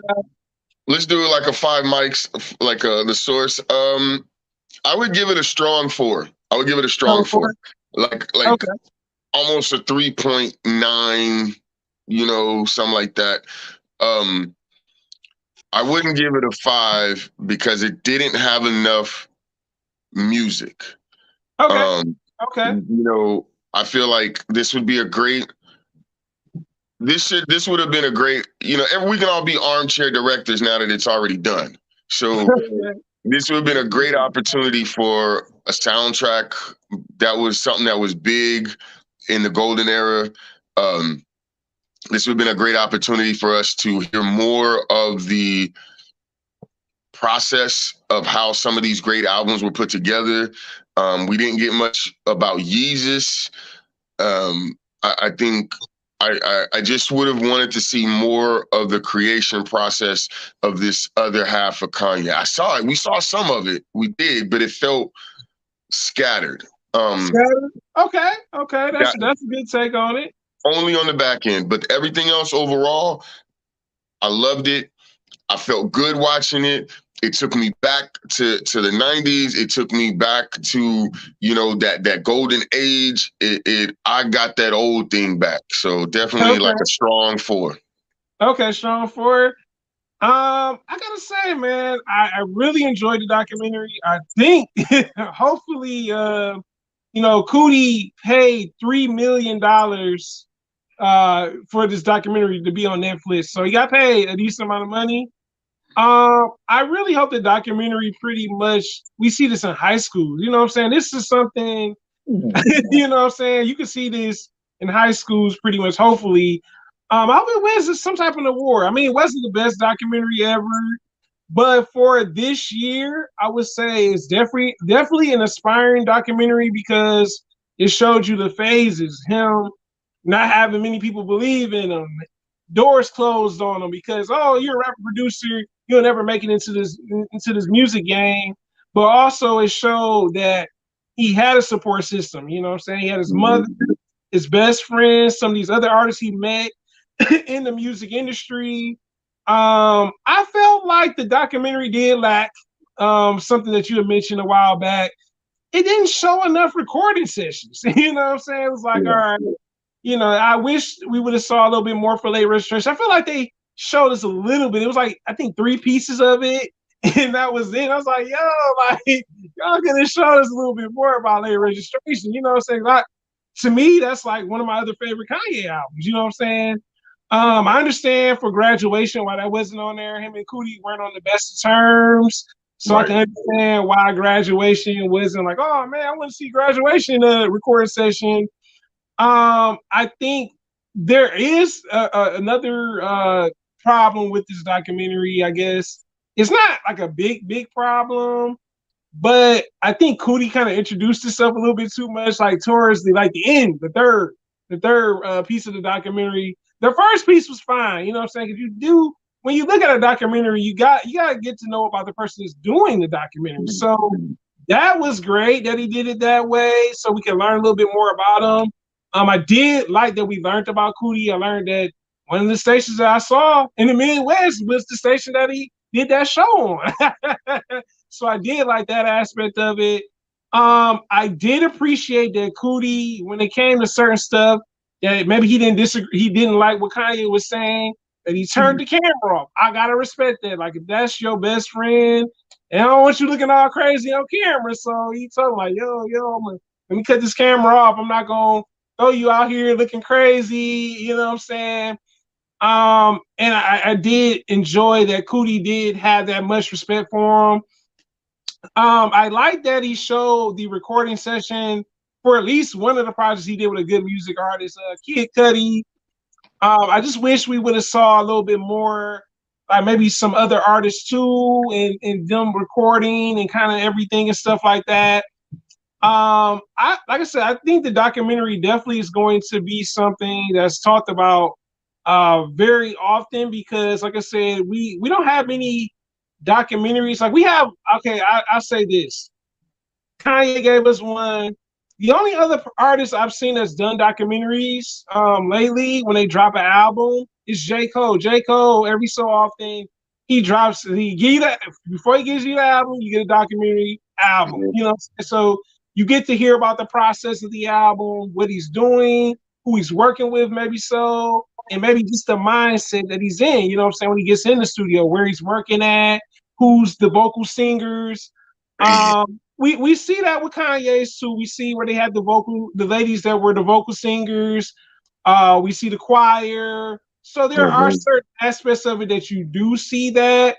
But I felt like, man, it'd have been great if we would have had more like studio footage because it also recently showed that there's a actual recording session that I wish that would have made the documentary with Tiana Taylor, her and Kanye in the studio together, and I'm like, Cootie, why you didn't add this in? I think that would have been great to see him work with female artists, maybe even, you know, some of the other female artists that were out and stuff. You know, I really thought we were gonna see the song what he did with Nas. Remember the song he did with Nas on Late Registration? No, hold on, now I gotta look it up. My Thraxton hit me. I'm stuck now. I'm gonna go, but yeah, I mean, I agree that I wish there was just more. It just see. I mean, I guess again, we're trying to put together our all-star album, right? You know what I mean? But it just it's gonna go down in history in a sense that we actually got a bit of behind the scenes and background on Kanye. We also got, you know, we got to see some truth, which I thought was really, really good. Like even when it comes down to the whole presidential campaign, like, okay, he's talking to us about it. Yo, let's go. But again, to your point, it would have been nice to be able to see, like, yo, what was the decision to make Pusha T president of good music? Why? Especially like Good Sean was on the Drink Champs. This would have been a good opportunity to kind of respond to that or kind of talk about that. You know, you had the whole Kanye controversy of getting away from his label and I wish I'd never signed Good Sean. Well, let's talk about it. It would have just been nice to get more. If the third part hadn't ended, the third part ended like the bookend of a trilogy with a sad get well card. You know what I mean? Like, Yeah, man. It's like, oh, man.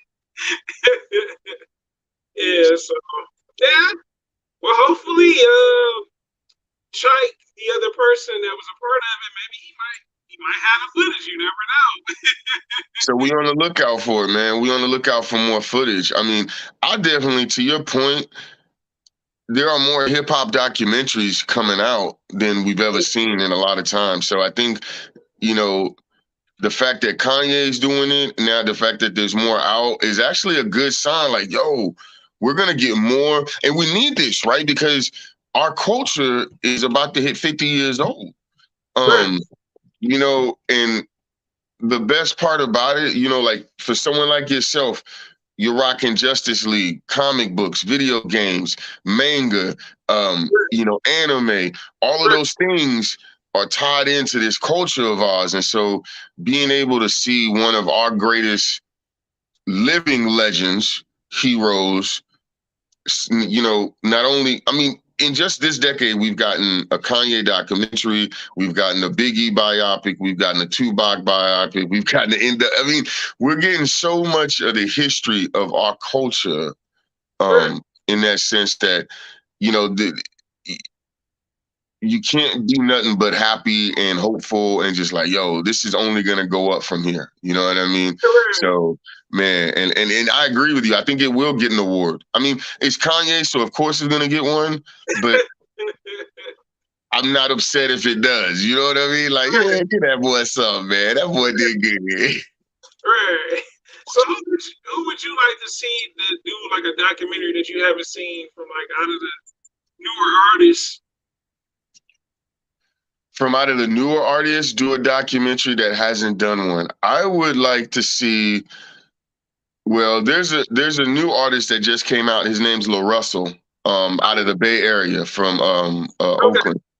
I okay, would like. I'm pretty sure he's from Oakland. I would love to see a documentary on him that hasn't okay. done one. Um, there's one. The other one is Big Crit. He's out of the South from Mississippi. I'm Yeah, I pretty know sure it's some, Mississippi. yeah. Yeah. That's somebody who I think could have a Kanye level impact. Okay. Um, if we got to see more of him. Okay. Okay. I would say for me, I would like to see a documentary. I think Kendrick. I would like to see. I think his would definitely be interesting. You know what I'm saying? Because just how he does different sounds and how he puts music together, I think it would be really cool to see a Kendrick documentary.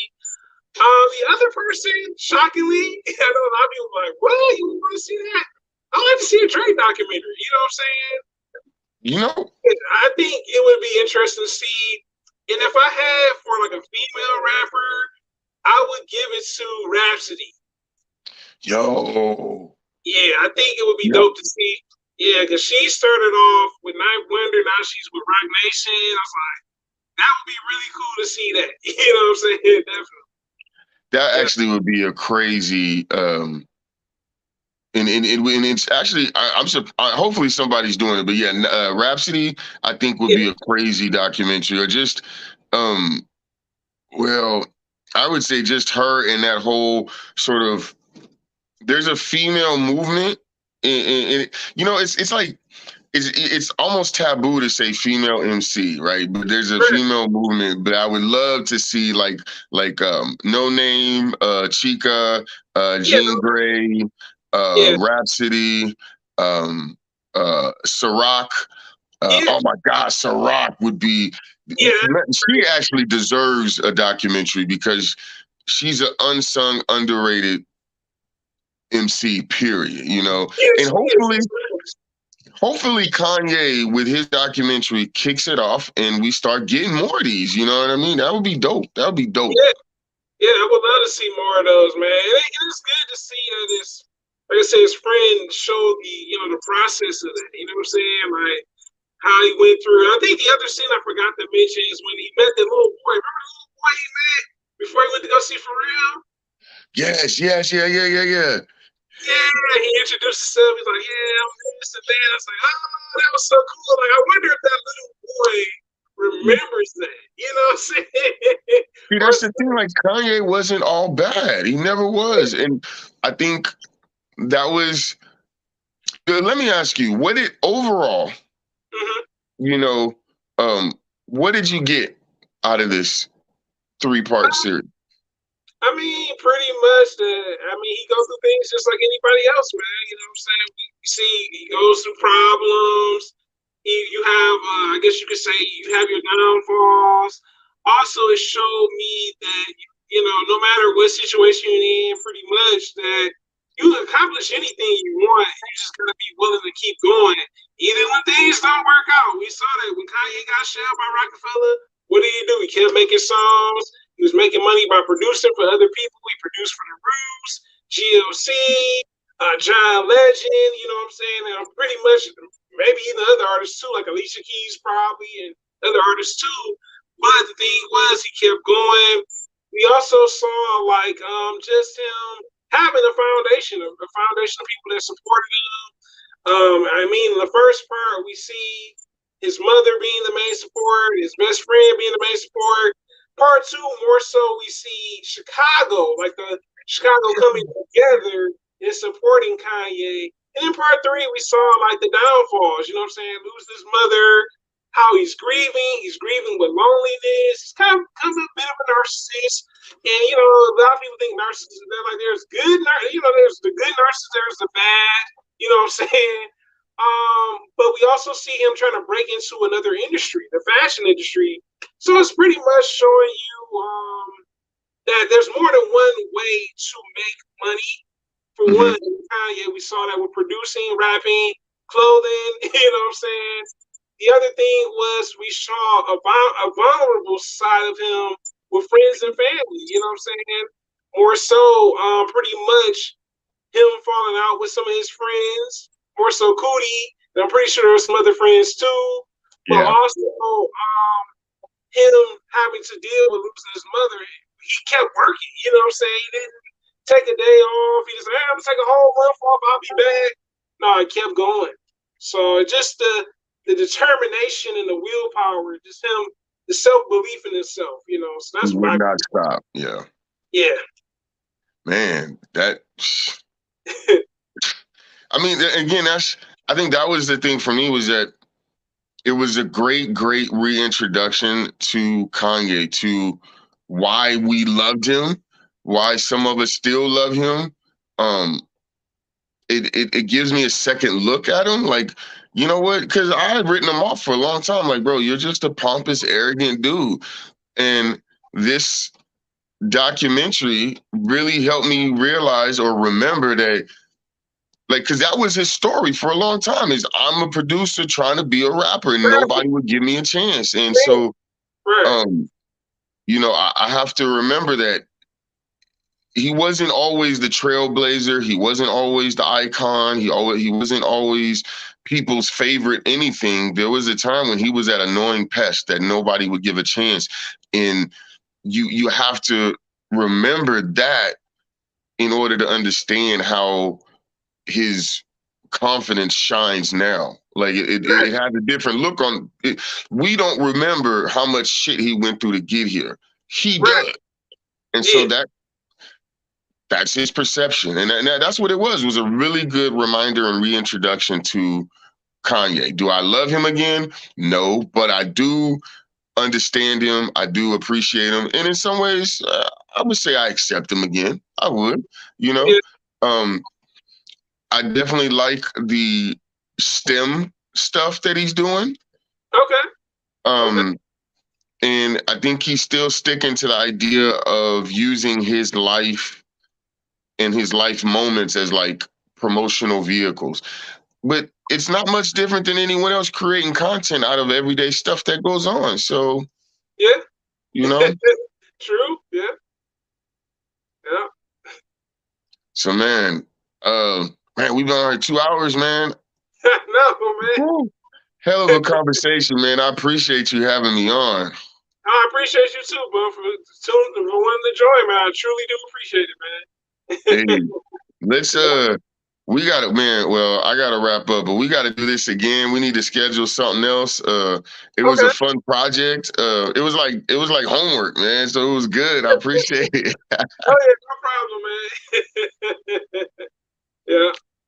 All right, man. So hey, I'm gonna head up out of here. Appreciate anyone that tuned in. We'll get this together. I don't know if we get to like download it and well all the logistics, but doesn't even matter. I appreciate the experience and getting to have a chance to talk with you, man. You have a good one, a blessed one, and we'll talk soon. All right, man. Take care, bro. All right, peace. All right, peace.